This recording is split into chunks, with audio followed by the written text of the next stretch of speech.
Sai for setting the stage for today's event. Distinguished guests, esteemed panelists, representatives from various organizations, ladies and gentlemen, good afternoon and namaste. It is with immense pleasure that I welcome you to the launch of third edition of Nepal Competitiveness Index 2025 organized by Nepal Institute for Policy Research, NIPoRe. First of all, a warm thank you to everyone for taking time out of your busy schedules to be a part of this event. My name is Sadisha Acharya. I am a research assistant at NIPoRe and I am honored to be your host for the event. Before we get started, let me take a moment to introduce the Nepal Competitiveness Index, NCI.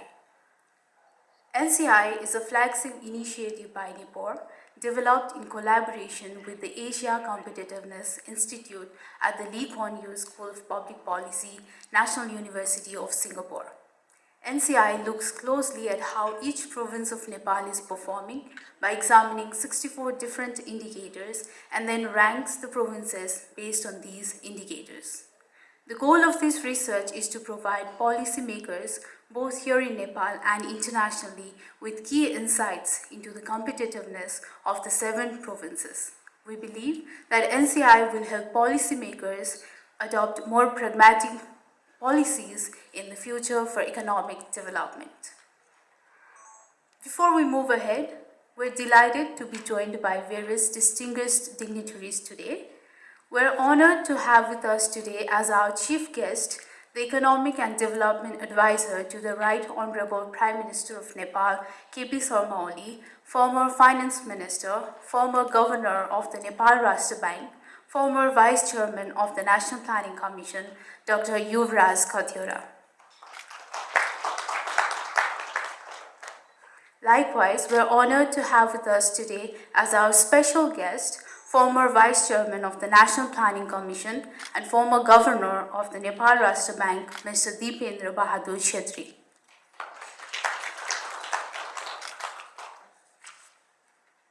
Before we hear from our speakers, let me quickly walk you through today's schedule. At first, we'll begin with a welcome remark from Mr. Jaisang Mahat, co-founder and director of NIPoRe. Then we have a special video message from Professor Paul Cheong, director of the Asia Competitiveness Institute, all the way from Singapore. Professor Paul also teaches big data and official statistics at the Lee Kuan Yew School of Public Policy and previously served as the director of the United Nations Statistics Division. After that, we'll hear remarks from our special guest, Mr. Dipendra Bahadur Chhetri. We will then move on to the presentation of key findings from the NCI book. Following the presentation, we'll proceed with the release of the NCI book. Then we'll hear remarks from our chief guest, Dr. Yuvraj Kathiora, and we'll also hear hopefully his insights on the presentation. After that, we'll be moving on to our panel discussion. As I'm sure you're well aware, the first panel discussion is titled, How to Make Provinces More Competitive. Followed by the panel discussion, we'll have a 15-minute coffee break. After the break, we'll rejoin for our second panel discussion on Nepal's LDC graduation plans and provincial competitiveness. Finally, we'll conclude the event with a vote of thanks from Barsa Shrestha ma'am, who is the chair for the event, and we expect her arrival shortly. With this, I'd like to invite up on stage Mr. Jaisang Mahat to provide his welcome remarks. Good afternoon, everyone. Thank you again for taking your time from busy schedule, and there are so many weddings happening today. So taking a break from there and coming to our event to provide us with your feedback and insights on our presentation and the book that we'll be releasing today to help us to make the book even better and our analysis even rigorous in the coming years. And I would also like to thank on behalf of NIPoRe and ACI, Dr. Yuvraj Kathiora, Dipendra Chhetri sir, our distinguished panelists, and all the officials from government side, private sector and development partners for joining us today at this session. So we'll try to finish the event as planned so that we can have everything on time to help you plan your day as well. With this, I would like to pass the mic to Sadiksha again. Thank you. Thank you, Jayant Dai, for setting the stage for today's event. Now we'll be watching the video message from Professor Paul Cheong. I'd like to kindly request all your attention to be directed to the screen. Good morning, Excellencies, distinguished guests, and colleagues. Greetings from Singapore. My name is Paul Cheong, and I'm the director of the Asia Competitiveness Institute at the Lee Kuan Yew School of Public Policy, National University of Singapore. Today, we are proud to join Nepal Institute for Policy Research to present the third edition of the Nepal Competitiveness Report 2025. This marks our third collaboration with the Nepal Institute for Policy Research, and I want to express our deep gratitude to Mr. Jaya and his dedicated team for their partnership over the past 3 years. Since 2013, ACI has been conducting competitiveness analysis of Asian countries with a particular focus on subnational economies. Our goal is to provide actionable insights and strategic recommendations for regional economies through rigorous quantitative analysis. The previous editions of the Nepal Competitiveness Report have established a data-driven benchmark for assessing provincial competitiveness and have highlighted the vibrant growth of Nepal's digital economy. This year's report centers on Nepal's forthcoming graduation from the least developed country status. This transition represents both a significant achievement for Nepal over a substantial years of development and a substantial challenge for future development. Given this evolving context, our analysis provides a timely and quantitative perspective on how this status change might influence regional disparities within Nepal. Getting the report completed is not an easy task.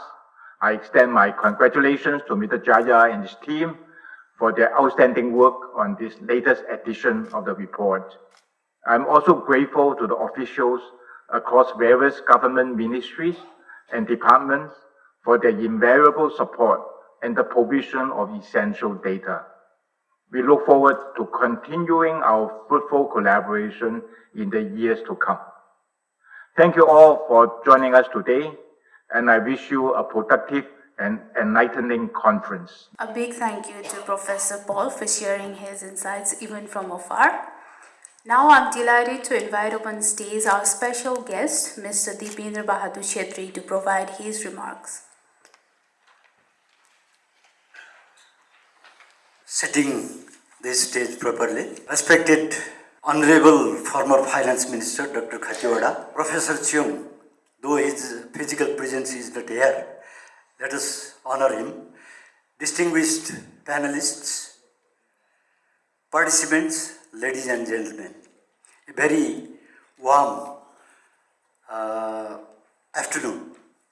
I feel privileged to get this opportunity to participate in this program jointly organized by Nepal Institute for Policy Research and the Asia Competitiveness Institute, National University of Singapore. In light of implementing federalism in Nepal, the inertia provides provinces have to demonstrate needed boost at policy level. Viewing this need, present study seems to have conducted by the Institute in collaboration with the National University of Singapore. Nepal is at the doorstep to be graduated from LDC status to developing country. Graduation procedure needs adjustment in socio-economic fields. It has implications in administering overseas development assistance (ODA) also. All these aspects are dealt in the research work, and necessary policy recommendations are made to enhance competitiveness among provinces in Nepal. Basically, Nepalese federation is based on cooperation cooperative nature. Relations among three tiers of government is conceived as cooperative, coexistence and coordination. The directive principles of the Constitution of Nepal aspires for financial federalism based on mutual cooperation. The revenue generated in different tiers of the government is shared as prescribed by the law. The Natural Resource and Finance Commission takes responsibility to apportion the resources from top down to bottom up. All three tiers of government have the common and special rights as enshrined in the Constitution.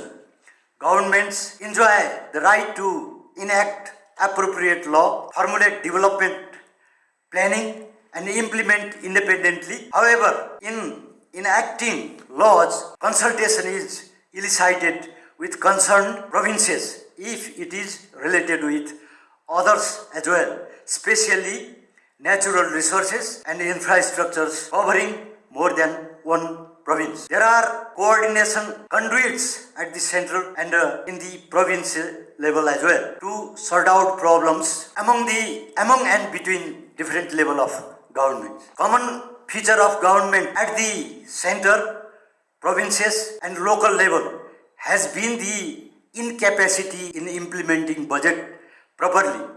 Capital expenditure is always at shortfall, whereas we always assert that our development activities are hampered because of the lack of resources.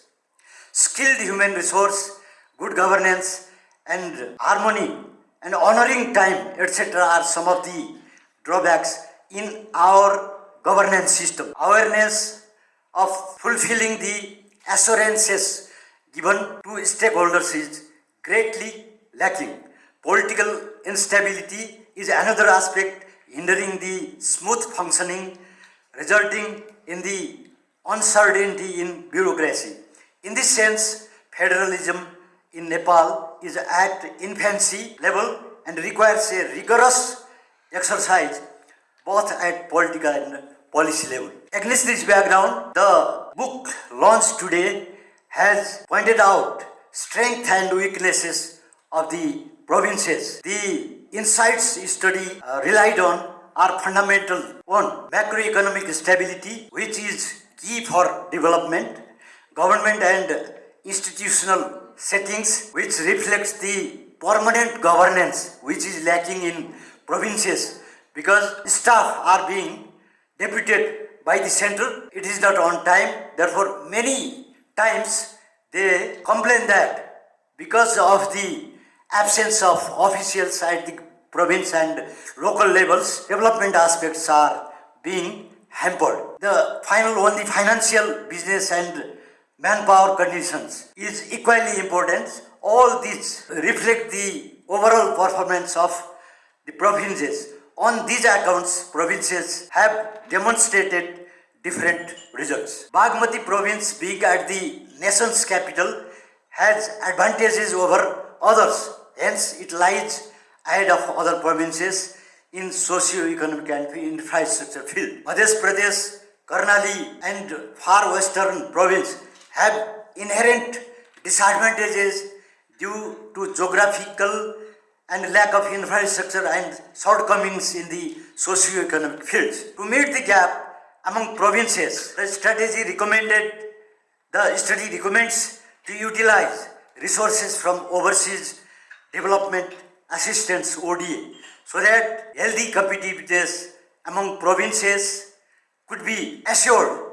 Thus, the graduation process from LDC to developing country status could be objectively materialized. The publication will be a critical input to provinces to set priorities and improve their drawbacks in the practices in the best interests of their netizens. With these words, I would like to thank the organizers again and stop here. Thank you very much. Thank you, sir, for your remarks. Now I'd like to call upon the stage Ms. Julia Satobajracharya and Mr. Siddhartha Raimasi, who are part of the research team for NCI Book 2025 to present the key findings of the book. Namaste and good afternoon. My name is Julia Satobajracharya, and on behalf of the research team, I'll be presenting the key findings of the Nepal Competitiveness Index report alongside my colleague Siddharth, who will join in the second session of this presentation. So a quick overview of the session today. We'll begin with an introduction to the Nepal Competitiveness Index report, followed by a run-through of the research methodology, and then we'll move on to the key findings of the competitiveness ranking of each province. And this year we've also undertaken a perception survey to make the report more robust. So we'll be presenting the qualitative insights from the survey, and then end the presentation by sharing some of the key insights from the ODA chapter that we've added in this year's report. So our inaugural edition of the report was first published in 2022, which was followed by a second edition last year and had a thematic focus on digital competitiveness. Building on the work of these two past editions, this year's report features a thematic focus on official development assistance ODA and a perception survey to gain additional qualitative provincial level insights. So based on the framework developed by the Asia Competitiveness Institute, we've assessed Nepal's provinces through 4 environments, as you can see here in the slide, but we've made sure to contextualize them so it best represents the realities on the ground in Nepal. So these 4 quadrants can be viewed as, these 4 environments can be viewed as quadrants, and each contributing an equal weight of 25% to the overall competitiveness ranking. The 4 environments are further divided into 11 sub-environments and include 64 indicators. An important point to note here is that a particular environment may have 1 or more indicators than the others based on the availability of data, in which case we've taken proxy values.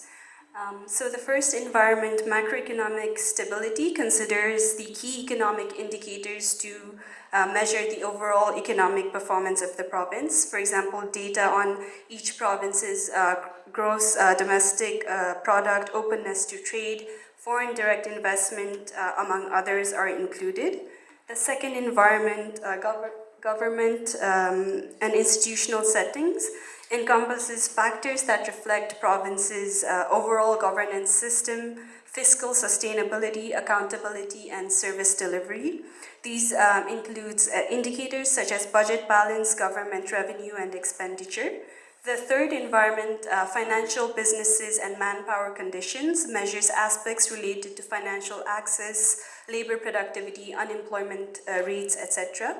And finally, the fourth environment, quality of life and infrastructure development, includes aspects related to human development, such as the quality of education and healthcare services in a particular province. It also looks at factors that reflect the state of physical infrastructure in a particular province. And lastly, in order to present a more robust reflection on the province's capacities, this study also includes a what-if analysis chapter, which is based on a hypothetical improvement of the weakest indicators of each province. And the aim of this is to answer the question about what really needs to be improved to make the province more competitive. And our hope is that this would be relevant for policymakers in identifying specific areas of need and also recognize the strengths of their provinces, which can be further leveraged to improve their overall competitiveness. So for this edition of the report, we've utilized publicly available data from the Government of Nepal for the years 2022 and 2023, including census data, monthly and quarterly reports published by Nepal Rashtra Bank, periodic data released by the Ministry of Finance, as well as other data sources from relevant authorities. In addition to this, our analysis also incorporates literature review and stakeholder consultations to validate our initial findings. And finally, we've used historical data and trends to calculate proxy values for some of the indicators. Now, Now moving on to the overall competitiveness ranking. Consistent with previous years, we've seen that Bagmati ranks as the most competitive province, followed by Lumbini, Gandaki, Kosi, and Madhes. Sudar Paschim and Karnali rank at the bottom, and we'll dive deeper into each of the province in the coming slides. Before we start, here the number indicates the ranking of the province in that particular year, and if there has been improvement in the ranking, we've color-coded with green. Red represents a decline in ranking, and orange represents that it has remained unchanged for the years. So as you can see in this chart, while Kochi has maintained its position as the second most competitive province for 3 continued years, 2019 to 2021, its performance has declined in 2022 and 2023, driven primarily by weak performance under the macroeconomic stability environment. However, we've also seen that there's been some improvement in indicators under the government and institutional setting, likely supported by initiatives such as formulating and approving 4 laws, as well as some other additional efforts made by the province, including the formulation of the management audit guideline and public accountability guidelines to enhance governance, transparency, and efficiency. Moving on to Madhes. Madhesh's overall competitiveness ranking has remained unchanged for the past 4 years, as you can see here in this chart. And while Madhesh has been quite vocal about the transfer of rights granted by the Constitution from the federal to provincial level, it has also seen challenges executing their plans and policies in line with the federal government coalitions. This has led to stagnated growth and weak performance of indicators, particularly under the government and institutional setting environment.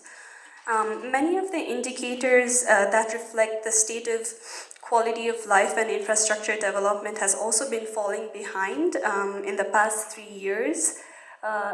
If you look at 2021 to 2023, the last row indicates this decline, and we've seen that this is driven mostly by key health and education related indicators. So despite pioneering formulation of pro-provincial growth plans and policies, it is consistently ranked as one of the lagging performers. So strengthening political institutions, promoting stability, and ensuring clear regulations for businesses to thrive should therefore be a priority for Madhesh. Moving on to Bagmati. Bagmati has continued to rank as the top performing province for 6 years in a row. This remains true for its performance across all 4 environments. But it's also important to note that this competitiveness can partly be credited to the robust infrastructure and a higher presence of the private sector within the province even before the federal structure was introduced. The gap between Bagmati's performance and the rest of the provinces has continued to widen, as we've seen through our time in the analysis of this report.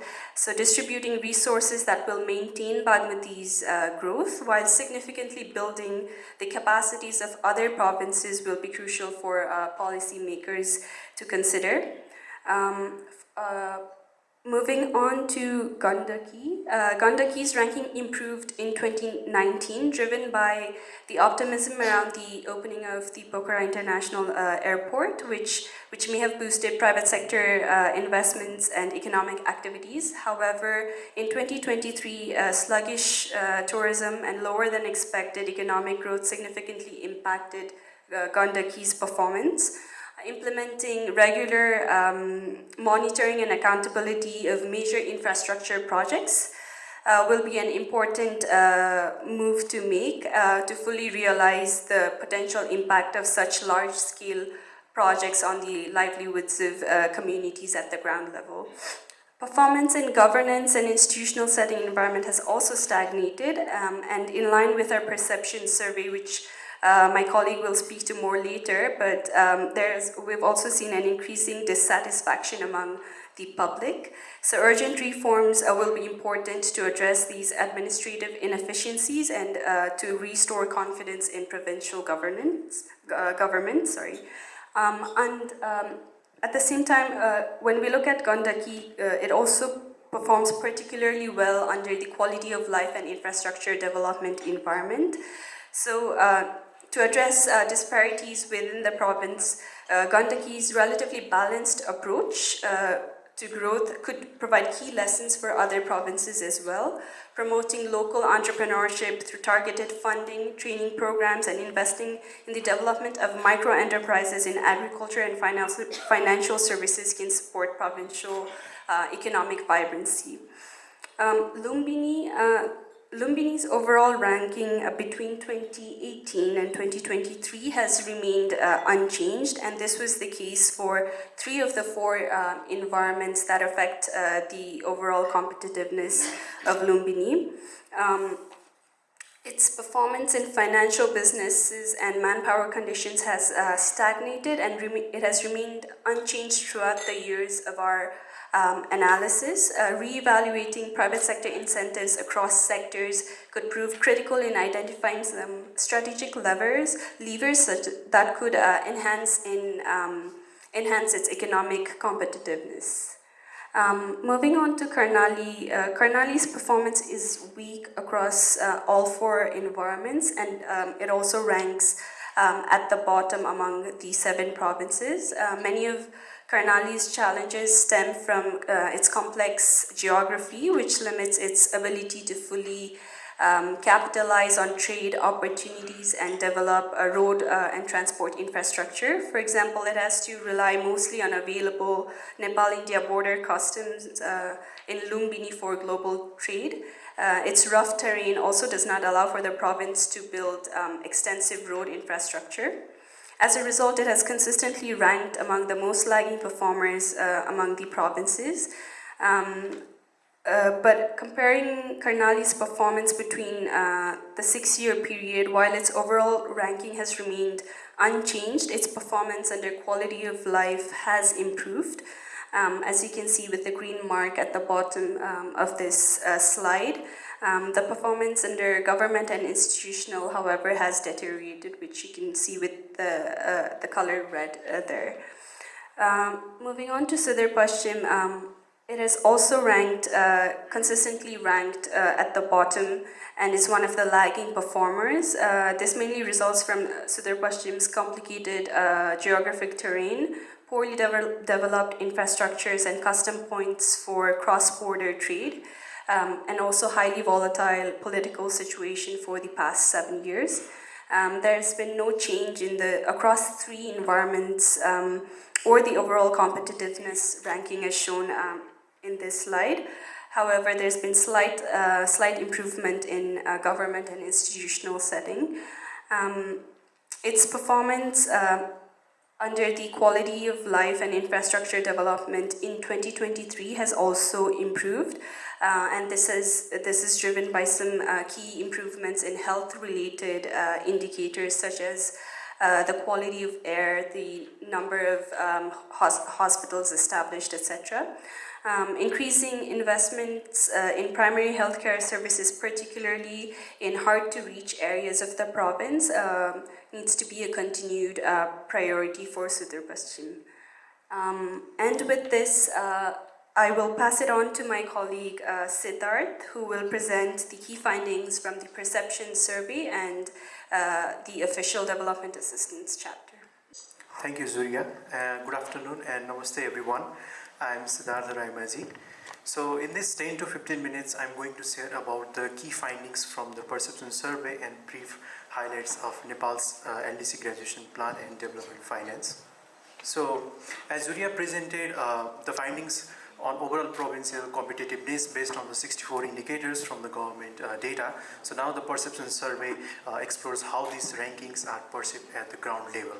So I think this survey is important mainly for 3 reasons. So the first is it identifies the discrepancies between the recorded government data and the real-time experience of business, which offers a more holistic and realistic view of provincial competitiveness. The second, the Perception Survey captures the real issue faced by the business across the NCR4 environments. And the third is the overall findings of the survey will help the policymakers to identify the gaps between the findings from government records and the current realities at the macro level. So moving on to the methodology, so the respondent were selected through a mix of sampling methods such as stratified, convenience, snowball and purposive. So the total sample size of the respondents are 280 business executives representing from all 7 provinces, that is 40 business people from each province. So the targeted respondents were from the executive members of business federation at provincial and district levels. The survey took place in September 2024. So moving to the environment-wise findings, to begin with the macroeconomic stability. So we asked to the respondent, how satisfied are you with the economic growth rate of the province? So the results are classified here as per the age group. At the national levels, across all the age groups, dissatisfaction is higher than the satisfaction level. So at the provincial level, so interestingly, Gandaki stands out prominently and impressive overall satisfaction rate of the 80%, which considerably surpassed the national average of 43%. So in Gandaki, both the youngest, which is under 30, and oldest above 60 years demographics report complete satisfaction.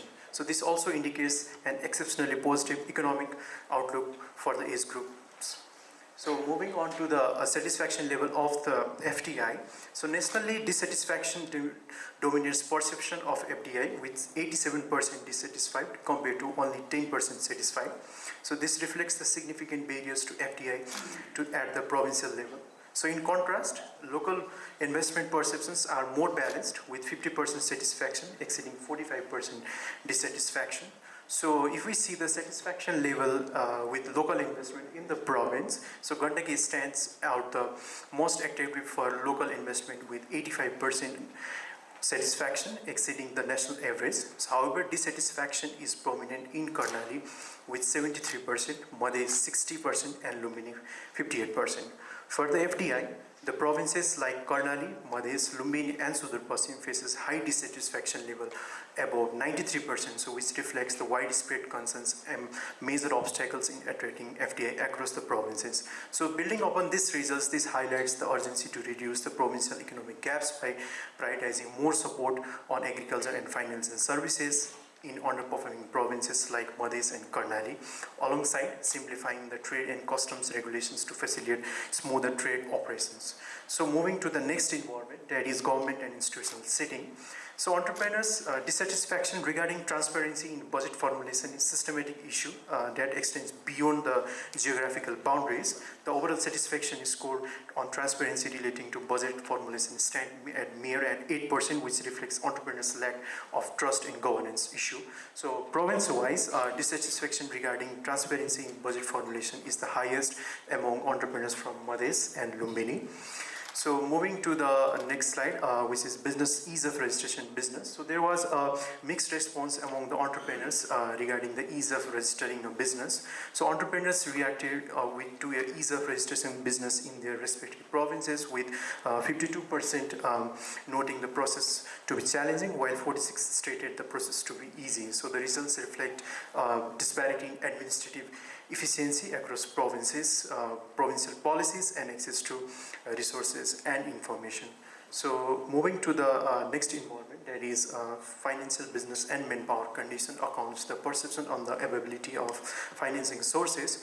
So if you see at the provincial level, Madhes, Karnali and Lumbini faces the most challenges, with over 85% of respondents in each province rate facing access as poor. So these results exceeds the national average score. Likewise, Sudur Pasim follows a similar trend, accounting 82.5% indicating poor availability. So this result also highlights the need for the targeted financial interventions, such as expanding credit access and strengthening local financial institutions. So moving on to the next slide, which is a perception on the investment in the workforce. So the perception of investment in the workforce, this compromises the national average, which stands at 25.71% dissatisfaction. So most provinces show lower dissatisfaction rate. Gandaki and Bagmati in particular perform better than the national dissatisfaction average, indicating that their workforce investment is more positively perceived. However, provinces like Karnali and Lumbini report dissatisfaction level higher than the national average. So moving to the last environment, that is quality of life and infrastructure development. So we took the perception on the availability of health services, by provinces. So at the provincial level, perception on health services is negative, particularly in Madhes, where 92.5% of the respondents have expressed dissatisfaction with the availability of health services. This is in line with the result of our quantitative analysis, where we looked at the indicators such as provincial health spending and per capita public health expenditure. So on the other hand, Gandaki stands out prominently with 82.5% of the respondents satisfied with the healthcare services, suggesting that higher levels of spending on health have led to greater availability of services and higher penetration at the individual level. So moving on to the next slide, that is the perception on the educational opportunities. So the overall satisfaction levels across the provinces regarding the accessibility of educational opportunities are low. So with at least 40% of the respondents expressing dissatisfaction across all provinces. So Madhes account 97.4%, Karnali 95% respondent express dissatisfaction. In Kosi and Sudur Paschim, 77.5% and 75% respectively are dissatisfied with the lack of educational opportunities. This is in line with the Madhes, Karnali, Kosi and Sudur Paschim relatively lower expenditure on science, technology and environment. So now I would like to move to the next part of my presentation, that is Nepal's LDC graduation plans and ODA flow. So given the evolving political landscape, major partners, changing development priorities, and most notably Nepal's graduation from LDC category will undoubtedly affect the future aid flow to Nepal. So Nepal graduation from the LDC category in 2026 will limit the country access to external financial sources of development and finance target to the LDCs, such as global concessional finance and institutional support programs. If we see the top 10 sectors that have received the highest ODA in fiscal year 2021 and 2022 at the federal and provincial level, which includes health, education, financial services, reconstruction, energy, economic reform, road transportation, drinking water, local development, and agriculture. So with this context, the strategic utilization of ODA is crucial for addressing provincial disparities across the sectors to make more competitiveness. So moving to the next slide. So this figure shows the share of provincial ODA for the last 7 years. The available data explains the uneven distribution of aid across, with the Bagmati receiving the highest share and the Madhes, Lumbini and Karnali receiving a lesser share of aid disbursement during this period.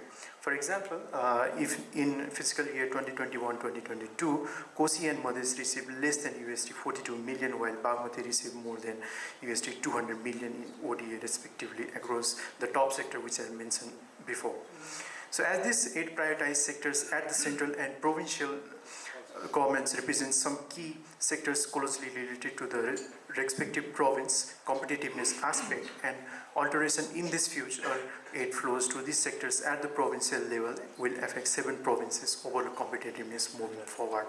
So moving forward, now I will discuss a brief how ODA is related to each of NCI's 4 involvement, how any challenges in aid allocation across involvements and the corresponding sectors and involvements are likely to affect overall aid effectiveness, and how provincial government can make the best use of received ODA till 2026 and beyond to boost their overall competitiveness. To begin with, first involvement, macroeconomic stability. So the Gandaki province benefited from an increase in ODA with support in which high literacy rates and low unemployment. Despite its cultural significance and potential in tourism, Lumbini province saw a decrease in ODA, highlighting the necessity for enhanced health and education infrastructure.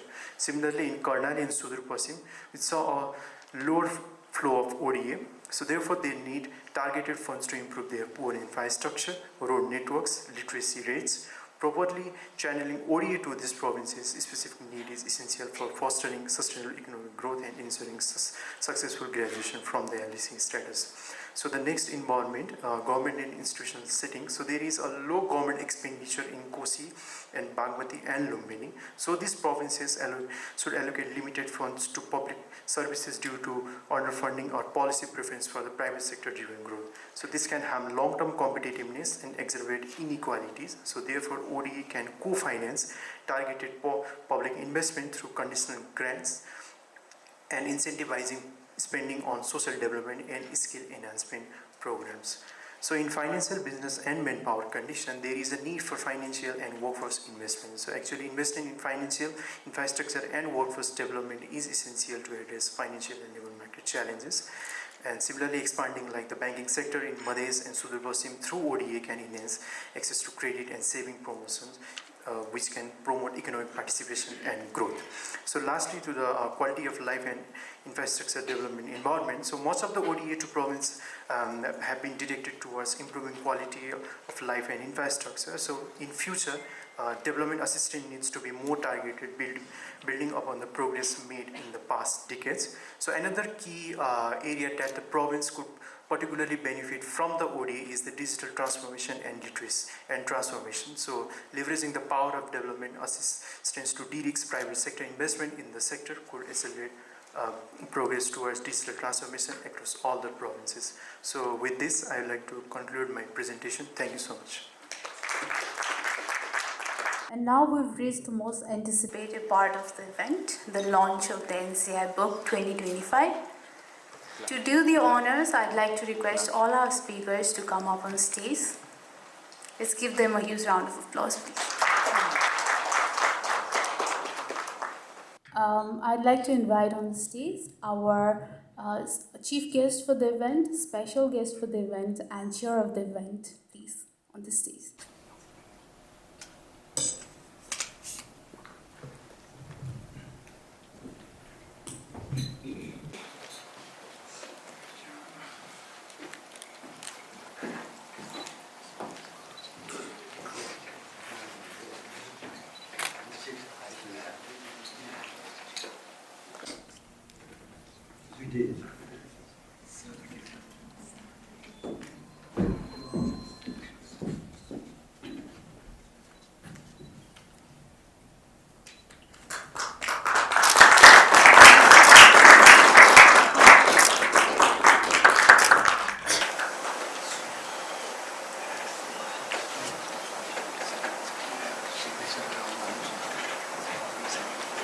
I'd also like to inform that the hard copies of the NCI book will be available at the registration desk outside the hall, so please feel free to collect your copy during the break.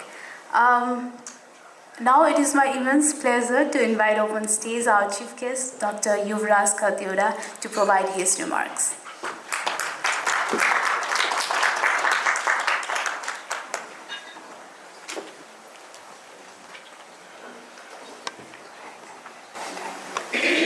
Very good afternoon to everybody. Good afternoon. Thank you, young researchers, for having continued such a brilliant study. I think I was also part of your book release last year, and I'm happy to see you continuing this process. I was just wondering, how can we use your research in public policy making, because this is one of the research which goes in depth to analyze the competitiveness, relative competitiveness of the provinces. Does it help public policy makers to allocate resources, just like ODA and grants? Grants means fiscal transfers. Does it help provinces to be more efficient in their public service delivery, particularly the political parties, elected representatives who are governing the provinces? Does it help development partners to support the provinces to strengthen or to capacitate to some of the sectors which they are severely lagging behind? Or does it make a kind of, does it suggest to the investors where they should be putting in their money? That means, does it help to locate their industries in the countries if they are some kind of manufacturing or agricultural industries? Perhaps the last answer cannot be yet given by this study unless we do a sectoral analysis of the same. Take, for example, if Karnali province is so back in some of the areas, it could in terms of macroeconomic governance and other indicators.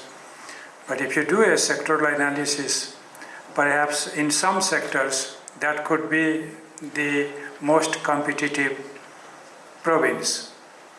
If you are talking agriculture, if you are perhaps talking about the kind of digital technology and data centers to be established in high Himalayas, or crypto mining, I mean broadly the digital technology uses where physical connectivity doesn't make much sense except for the internet connectivity. Look at Madhya Pradesh. What does it tell?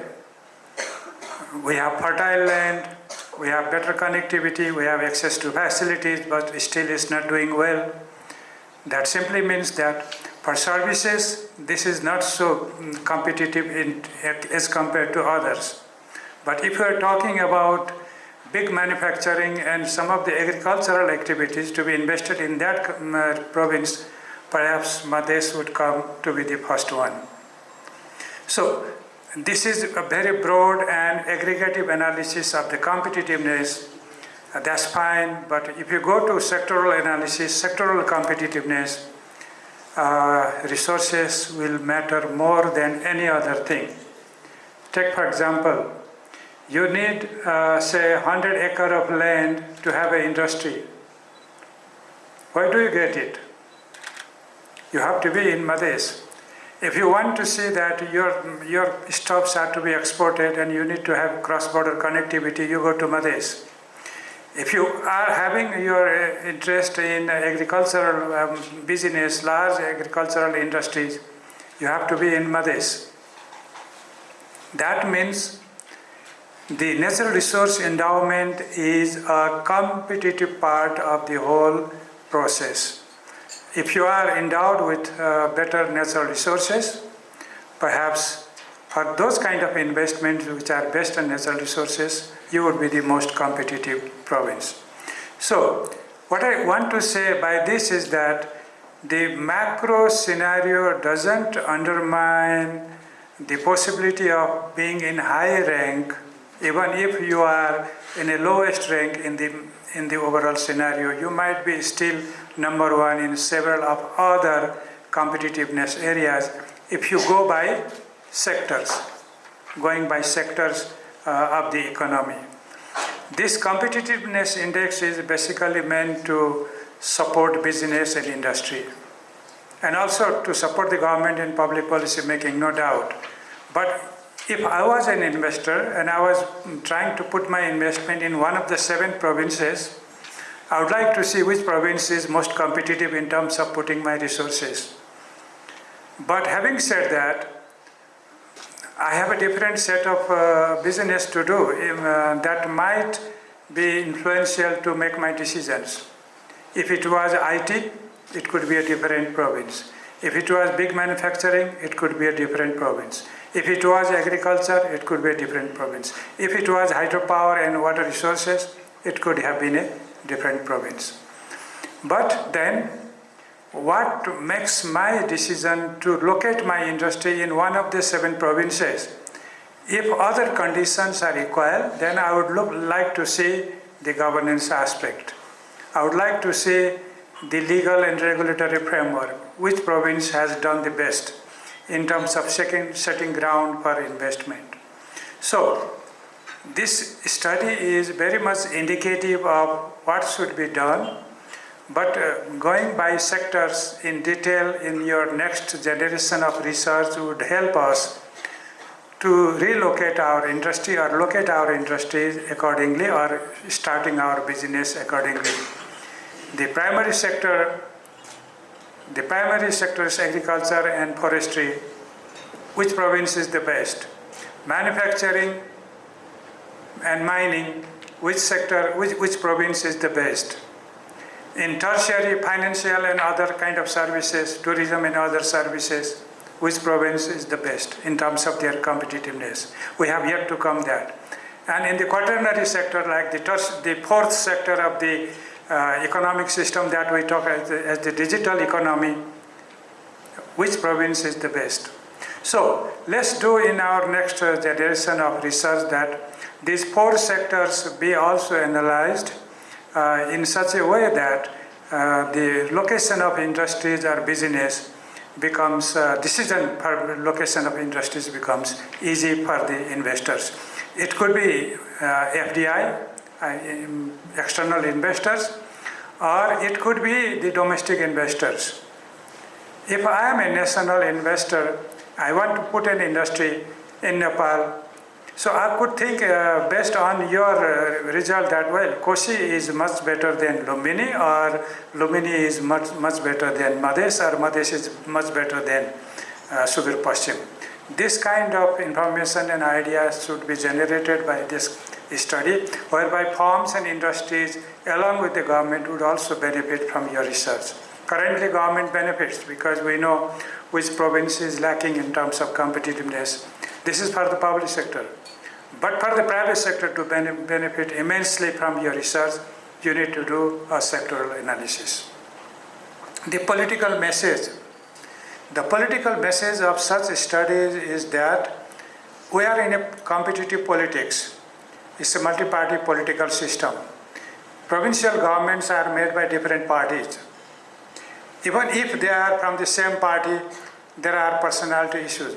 You want to grow your political career, or you want to establish you are superior to other party in some provinces, then you have to compete and you have to show that you are much better than others. So, to show that the political process also becomes competitive in a multi-party political system, this kind of study is very much helpful. There are several issues which are not in their own, I would say, control in terms of the macroeconomic stability, in terms of the broader political economic regime, where national competitiveness perhaps matters more than the provincial competitiveness. But the provinces, given their constitutional right, they can still excel to others by their own legal, regulatory, and other operational issues related to business and investment. If some provinces are quick enough to make business decisions or to allow investments to come in their province, having the umbrella tax system or any other corporate policies the same, their operational aspect, their decision-making process, and their eagerness and inquisitiveness to serve the business and investment community would also matter more in deciding their industrial location.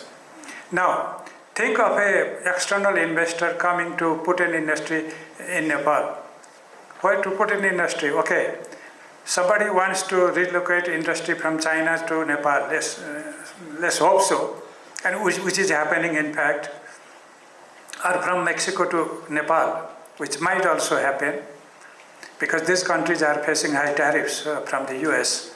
So we can readily expect that in a country with a low tariff, the industries might be relocated, and it is a global trend. So if somebody has to relocate industry from Western or European or East Asian countries, which province to choose? Your index should guide them that this province is more competitive, this province can provide all these logistics, they have better connectivity, better governance, and better environment. Perhaps they would make the decision also help to make the decision also for external investors. So, having said that, I just wanted to justify the hard work you young economists, you researchers have done. This study doesn't go in vain. Thank you for all the supporters, technical and financial, to this research team. Government would like to utilize it through its dissemination to different provinces and get your feedback if you really want so, because feedback would be necessary. There would be a need to slightly also amend or change or update your methodology. Normally, this competitiveness is more focused to service industries if you are talking about private sector. If you are talking primary and secondary sectors, perhaps the resource endowment, backward linkages, market conditions. There are so many other variables, and international connectivity, they would matter more to what we have done in this area. So perhaps, again, coming back to the sectoral analysis, perhaps that would give a better picture of which province is more competitive compared to other in sectoral basis. The final thing is that even if one province is doing good, not necessarily coming down in terms of indicators, still the ranking can go back because others are doing much better. I can see some of the indicators that every province is improving but is still lagging behind because this is competitiveness index and it's based on ranks. So just doing better doesn't matter much unless you exceed the others. That's the message of the whole study, and on that perhaps the provinces would be, if the province leaders are having the appetite to go through this study, and they would think that just doing something better is not enough. You have to do something much better than others. That's the message we can get from this kind of study. So with this, I wish the research team to do much better in coming days. And I look forward to your continued research in this area, and thanks to development partners who have supported this study. Thank you. Thank you very much. It has been brought to my attention that we'll be distributing the books to your table this time. So our teams would be distributing the book. In the meantime, I'd like to request our venue team to kindly set up the chairs for the panel discussion. We have allocated an hour for this session, followed by which we will have a 15-minute coffee break. Now, without further ado, I'd like to invite our panelists onto the dais. Our first panelist is the Senior Deputy Governor of the Nepal Rashtra Bank, Dr. Neelam Dhungana Timsena. I'd like to request Neelam ma'am to not get seated just now. I'd like to request our colleague from Nepal to kindly arrange the seats. We're so sorry ma'am for the inconvenience caused. Please be seated. Our second panelist is the Secretary of the National Planning Commission, Mr. Madhu Marasni. Our third panelist is the former Vice Chair of the Provincial Planning Commission, Lumini, Dr. Nakul Kesi.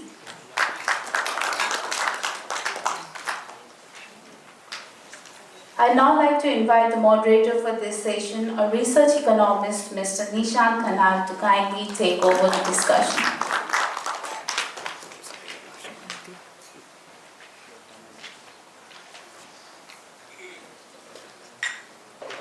Good afternoon.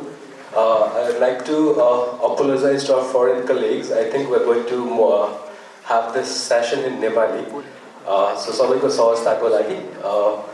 Also would like to request the organizers to provide the translation help to our foreign delegates who are here. यहाँहरु सबैलाई स्वागत छ यो आजको पहिलो सत्रमा. यो नेपाल प्रतिस्पर्धात्मक सूचकाङ्क भन्नु पर्ला नेपाल कम्पिटिटिभनेस इन्डेक्सको लागि र NIPoRe Timko लागि चाहिँ धन्यवाद मलाई यो अवसर दिनुभएकोमा.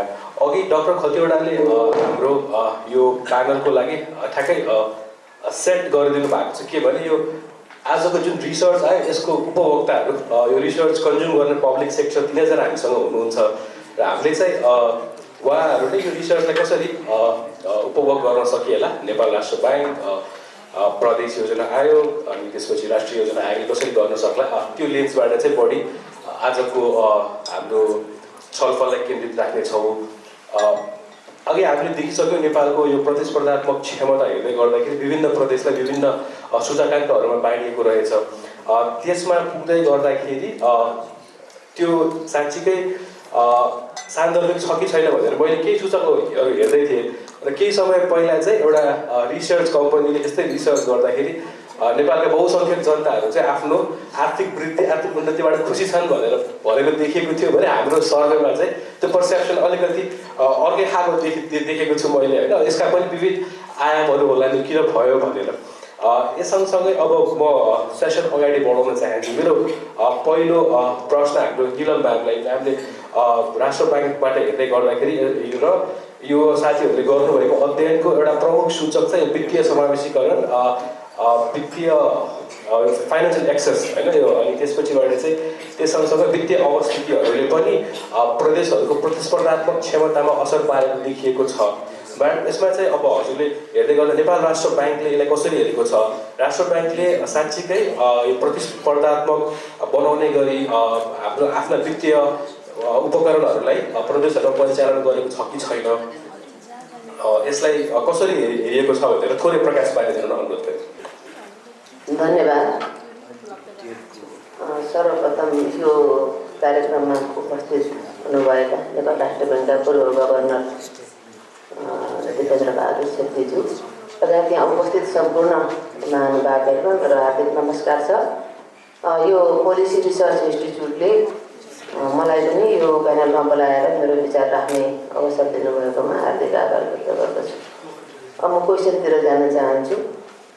निश्चय नै नेपाल राष्ट्र ब्याङ्क सरकारको आर्थिक सल्लाहकार हो र सर्वप्रथम अब यसले प्री बजेट चाहिँ रिपोर्ट बनाउँदा सम्पूर्ण प्रदेशहरूमा गएर चाहिँ त्यो प्रदेशको समस्या के छ, चुनौतीहरू के छ, चाहिँ ती सम्पूर्ण कुराहरू विश्लेषण गरेर सरकारलाई प्रादेशिक सन्तुलन कायम हुने किसिमले प्रदेशका सम्भाव्यताहरू पहिचान गरेर सो अनुरूप चाहिँ कस्ता नीतिहरू लिँदा चाहिँ राम्रो हुन्छ भन्ने यस्तो सन्दर्भमा सुझावहरू पनि प्रस्तुत गर्ने गरेको छ प्रत्येक वर्ष। त्यो एउटा कदम भयो भनेदेखि अब अरू चाहिँ धेरै प्रयासहरू गरेको छ प्रदेशमा। जुन पिछडिएको प्रदेशहरू, त्यो प्रदेशहरूमा चाहिँ वित्तीय समावेशीकरण बढाउनका लागि चाहिँ नम्बर अफ इफोर्ट्स गरेको छ नेपाल राष्ट्र ब्याङ्कले। जस्तो कि अब सबैभन्दा महत्त्वपूर्ण त सम्पूर्ण स्थानीय तहमा पनि वित्तीय संस्थाहरूको शाखा पुग्नुपर्छ भन्ने पोलिसी लिएर चाहिँ अहिले पुर्याइसकेको अवस्था पनि छ। भर्खरै मात्रै चाहिँ यो अन्तिम ठाउँ भनौँ न 753 शाखाहरू मध्येमा लास्टको बजारको साइपालमा पनि एभरेस्ट ब्याङ्कको शाखा चाहिँ स्थापना भएर सञ्चालनमा आइसकेको अवस्था छ। त्यस्तै पनि वित्तीय संस्थाहरूले चाहिँ प्रदेशमा प्रादेशिक चाहिँ कार्यालय स्थापना गर्नुपर्ने भने अनुरूप सम्पूर्ण बैंक वित्तीय संस्थाहरूको डेभलपमेन्ट ब्याङ्कको एक दुईवटा बाँकी छ, अरू सबै चाहिँ ब्याङ्कहरूको प्रादेशिक कार्यालयहरू पनि खोलिसकेको अवस्था छ। नेपाल राष्ट्र ब्याङ्कले पनि आफ्ना कार्यालयहरू पनि सबै प्रदेशमा स्थापना गर्ने भने बमोजिम सुर्खेतमा पनि कार्यालय स्थापना गरेर अब सम्पूर्ण चाहिँ प्रदेशहरूमा नै आफ्नो कार्यालयको उपस्थिति जनाइसकेको अवस्था छ। अब राष्ट्र ब्याङ्कको प्रादेशिक कार्यालयहरूमा चाहिँ रिसर्च विङ छ। त्यसले चाहिँ प्रदेशका चाहिँ भनौँ प्रदेशको योजना आयोग, प्रदेशको अरू चाहिँ मन्त्रालयहरूले चाहिँ त्यो नेपाल राष्ट्र ब्याङ्क प्रदेश स्थित कार्यालयहरूसँग समन्वय गरेर पनि चाहिँ अनुसन्धान र चाहिँ तथ्याङ्कहरू लिने कामहरू पनि भइरहेका छन्। अब यसका अलावा विपन्न वर्गको कर्जाको व्यवस्था, त्यस्तै सहुलियतपूर्ण कर्जाको व्यवस्था, अनि अन्य प्रायोरिटी सेक्टरका कर्जाहरूको व्यवस्था, यी सम्पूर्ण व्यवस्थाहरूले चाहिँ प्रदेशमा अलिक फोकस गर्नुपर्छ भन्ने खालको चाहिँ मेसेजहरू दिइरहेका छन्। अब सम्पूर्ण डिजिटल ब्याङ्किङमा पनि नेपाल राष्ट्र ब्याङ्कले उल्लेख्य सफलता हासिल गरेको छ। डिजिटल ब्याङ्किङको त कुनै सीमा नै छैन। स्वस्थ सक्षम सुरक्षित भुक्तानी प्रणाली स्थापना गर्ने भन्ने जुन नेपाल राष्ट्र ब्याङ्कको उद्देश्य नै हो, सो अनुरूप एउटा छुट्टै पेमेन्ट विभाग पनि राष्ट्र ब्याङ्कमा छ। अब डिजिटल ब्याङ्किङतर्फ यहाँ सञ्जीवजी यहीँ हुनुहुन्छ, त्यसको चाहिँ उहाँ एकदम पायोनियर पर्सन हो। अब यो डिजिटल ब्याङ्किङको कारणले गर्दाखेरि भनौँ न कनेक्ट आइपिएस, अब यो वालेटहरू, क्युआर, यो आरटिजिएस, यी विभिन्न माध्यमहरूबाट चाहिँ यो प्रदेश भनौँ न यसमा त सीमा नै हुँदैन, भौगोलिक बोर्डरै लाग्दैन यसमा। अब क्युआर अहिले हामी सबैमा चाहिँ एकदमै पपुलर भएर गएको छ। त्यसका लागि अब ब्याङ्क एकाउन्ट चाहिँ हुनु पर्यो, ब्याङ्कमा खाता खोल्नु पर्यो, त्यसका लागि सबै मान्छेहरू चाहिँ जनताहरू अवेर भइसक्नु भएको छ। यसले गर्दाखेरि पनि प्रादेशिक सन्तुलन कायम गर्नमा यो डिजिटल जुन मुभमेन्ट हो त्यसले चाहिँ धेरै ठुलो रोल निर्वाह गरेको जस्तो लाग्छ मलाई, जसमा नेपाल राष्ट्र बैङ्कको अत्यन्त पोजिटिभ कन्ट्रिब्युसन छ। अब अरू कुराहरू काठमाडौँ उपत्यकाभन्दा बाहिर 3वटा शाखा स्थापना गरेपछि मात्रै काठमाडौँमा शाखा स्थापना गर्न पाइन्छ बैङ्क वित्तीय संस्थाको भन्ने पोलिसी लिएको कारणले गर्दाखेरि त्यसमा पनि बाहिरै स्थापना गर्दा पनि गाउँपालिकामा पनि भएको हुनुपर्छ भन्ने खालको पनि छ। तर राष्ट्र बैङ्कले चाहिँ धेरै किसिमका चाहिँ प्रयासहरूबाट चाहिँ गरेका छ। प्रवर्धनात्मक कार्यहरू, बैङ्किङ प्रवर्धनात्मक कार्यहरू पनि गर्ने गरेका छ। वित्तीय साक्षरताको कार्यक्रमहरू हामी प्रत्येक वर्ष प्रत्येक प्रदेशमा अझ त्यो भौगोलिक विकटता भएको ठाउँमा समेत गएर चाहिँ गर्छौँ। चाहिँ अहिले म पनि अब आगामी हप्ता जाजरकोटमा गएर गर्ने भन्ने खालको चाहिँ भइरहेको छ। अब यसमा चाहिँ अब यसबाट धेरै प्रादेशिक सन्तुलन कायम हुन्छ। त्यहाँको बिजनेस एक्टिभिटीहरू, त्यहाँको वित्तीय गतिविधिहरू, आर्थिक गतिविधिहरू अगाडि बढ्छ भन्ने चाहिँ मलाई लागेको छ। यसले पनि प्रतिस्पर्धात्मकता चाहिँ प्रदेशको बढाउनलाई मद्दत गर्छ जस्तो लाग्छ। धन्यवाद। धन्यवाद म्याम। मेरो अर्को प्रश्न चाहिँ मधु सरलाई। हाम्रो साथीको यो अध्ययनले नेपालमा प्रदेशहरूको यो प्रतिस्पर्धात्मक क्षमता चाहिँ आर्थिक स्थायित्व, पूर्वाधार विकास र संस्थागत क्षमता, सरकारी क्षमता सँगसँगै वित्तीय कुरा गरेको छ। यसमा चाहिँ हाम्रो राष्ट्रिय योजना आयोगमा सरहरू बस्दै गर्दाखेरि सँगसँगै अहिले चाहिँ हाम्रो 16औं आवधिक योजना पनि लागू भएको हुँदाखेरि यो 16औं आवधिक योजनाले हामीले काम गर्दै गर्दा यो आर्थिक स्थायित्व, संस्थागत क्षमता अभिवृद्धि गर्न भर्खरै आइसके बाबे सरले गरेका प्रदेशहरूलाई चाहिँ यो आफ्नो सङ्घीय सरकारबाट चाहिँ कस्ता खालका सहयोग भएका छन् होइन, सङ्घीय सरकारले प्रदेशहरूको प्रतिस्पर्धात्मकता बढाउनको लागि चाहिँ उनीहरूसँग कसरी समन्वय गर्ने काम गरिरहेको छ? धेरै धन्यवाद निशान्तजी। सर्वप्रथम त यो एनपिआरलाई चाहिँ यो प्रतिस्पर्धा प्रोभिन्सहरूको प्रतिस्पर्धात्मक रिपोर्ट चाहिँ ब्याक टु ब्याक निकाल राख्नु भएको छ, त्यसको लागि धेरै धन्यवाद। वास्तवमा प्लानिङ कमिसनमा बसेर योजना बनाउन नै हामीले चाहिन्छ। So you have done on behalf of us as well, thank you very much from the national planning commission. धेरै राम्रो काम गर्नुभएको छ। अब अहिले नै मलाई लाग्छ हाम्रो प्रोभिन्सेसहरू त्यो लेभलमा पुगिसकेका छैन कि उनीहरूले आफै नै साधन स्रोत जुटाएर आफूहरू प्रतिस्पर्धी बनाउनु, त्यो लेभल चाहिँ अझै पुगिसकेका छैन।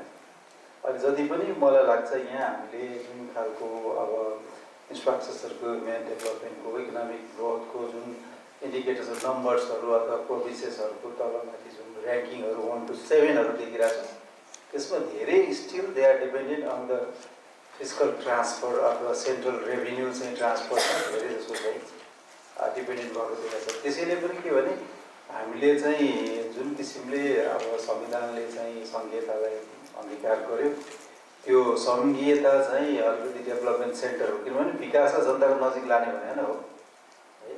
सिंहदरबार टाढा भयो, विकास चाहिँ जनताको नजिक लैजान बनायो होइन। त्यो विकास जनताको नजिक लैजानेसमा अझै पनि उनीहरूको चाहिँ निर्भरता फेरि सिंहदरबारै भइरहेछ। यो चाहिँ हामीले चिर्नुपर्ने चाहिँ एउटा है, त्यो नचिरिकन मलाई लाग्छ फेरि यो खालि के हुन्छ भने अब यो यताबाट कान समात्ने यताबाट समात्ने खालि समात्ने काम मात्रै जस्तो पनि हुन्छ जस्तो लाग्छ मलाई। त्यसमा चाहिँ अलिकति ध्यान दिनुपर्ने मैले देखिरहेको छु। सेकेन्ड अब तपाईँले हाम्रो 16 प्लानको कुरा गर्नु, 16 प्लानमा 13वटा चाहिँ ट्रान्सफर्मेटिभ प्रायोरिटिजहरू छ। त्यो वान अफ देम भनेको चाहिँ एउटा चाहिँ यो प्रदेश र स्थानीय तहहरूको चाहिँ क्षमता विकास गर्ने, कम्पिटिटिभनेस गर्ने र उनीहरूलाई चाहिँ आर्थिक उपार्जनको सेन्टरको रूपमा अगाडि बढाउनु पनि हुनेछ। 13 मध्येको एउटा भनेपछि स्टेटको प्रायोरिटी हुने भयो। प्लानिङ कमिसनले पनि त्यो विषयलाई चाहिँ प्रायोरिटीमा राखेकै विषयहरू छ। र त्यसको कुरा अब स्टेटमा प्रोभिन्स मात्रै पनि भएन, त्यहाँ त म लोकल लेभलको कुरा गर्छु, किनभने खास चाहिँ अझै डेलिभरी सर्भिस डेलिभरीको पोइन्ट्सहरू चाहिँ अझै तल्लो लेभलमा पनि छ होइन। हामीले चाहिँ प्लानिङ कमिसनबाट अब प्लानिङ कमिसन चाहिँ बेसिकल्ली योजना बनाउने, नीति बनाउने निकाय भएकोले आफै रिसोर्सहरू एलोकेसन त गर्दैन, तर पनि 2टा रिसोर्स चाहिँ अब विशेष गरेर सम्पूर्ण आयोजनाहरू पनि भन्ने चाहिँ अहिले हामीलाई अधिकार भएकोले यसलाई पनि अलिकति प्रोडक्टिभ सेक्टरमा हामीले चाहिँ त्यो इन्डिकेटर्सहरू बनाएर त्यहाँको इन्फ्रास्ट्रक्चर डेभलपमेन्टमा र खास गरेर यो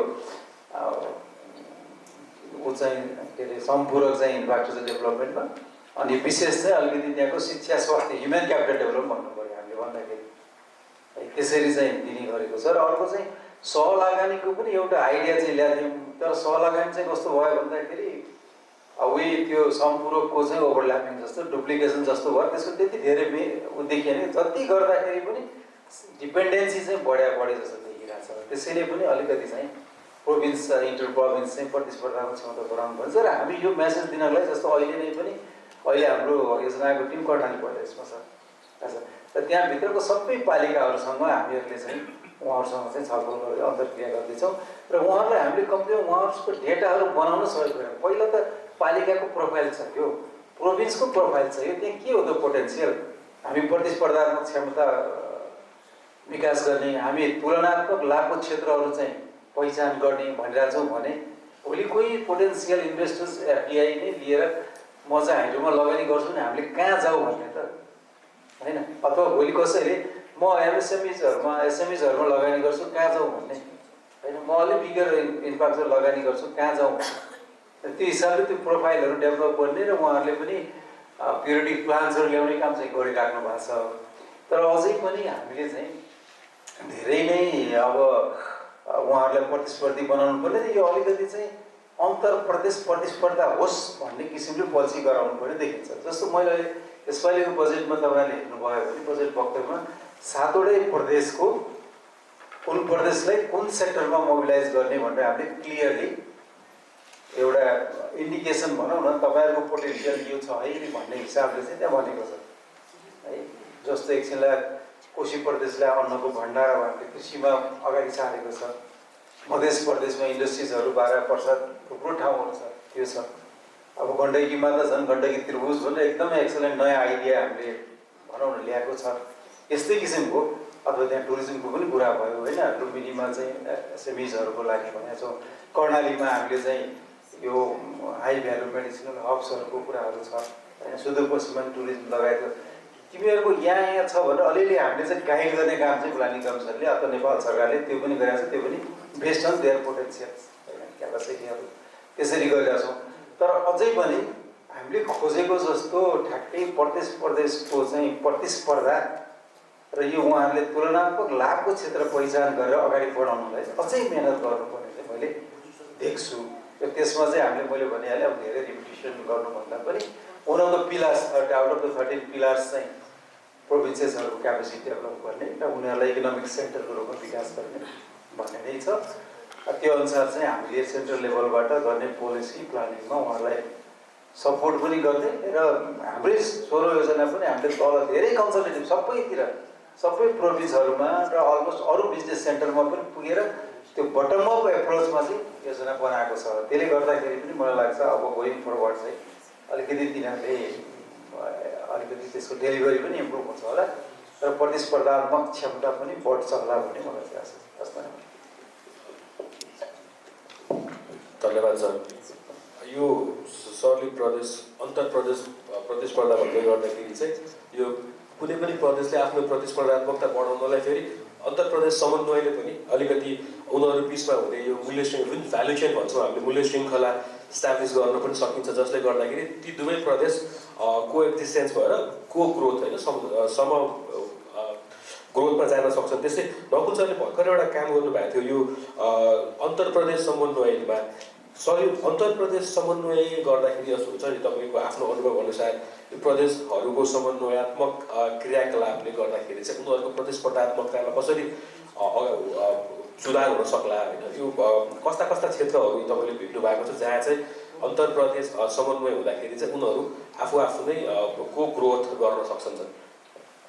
धन्यवाद निशान्तजी। खास गरी मैले यो लुम्बिनी र गण्डकी प्रदेशको बिचमा के सम्भावना छन् भन्ने कुराको अध्ययन खास गरी दुईवटा सरकारहरूको लागि हामीले एसिया फाउन्डेसनकै सहयोगमा एउटा अध्ययन मैले गरेको थिएँ। मेरो टिममा तपाईँ पनि हुनुहुन्थ्यो, अरू साथीहरू पनि हुनुहुन्थ्यो। हामीले त्यो अध्ययनमा के देखियो भनेपछि एकदम नजिकबाट हेर्दाखेरि हाम्रो संविधानले पनि त्यो प्रावधान रहेछ।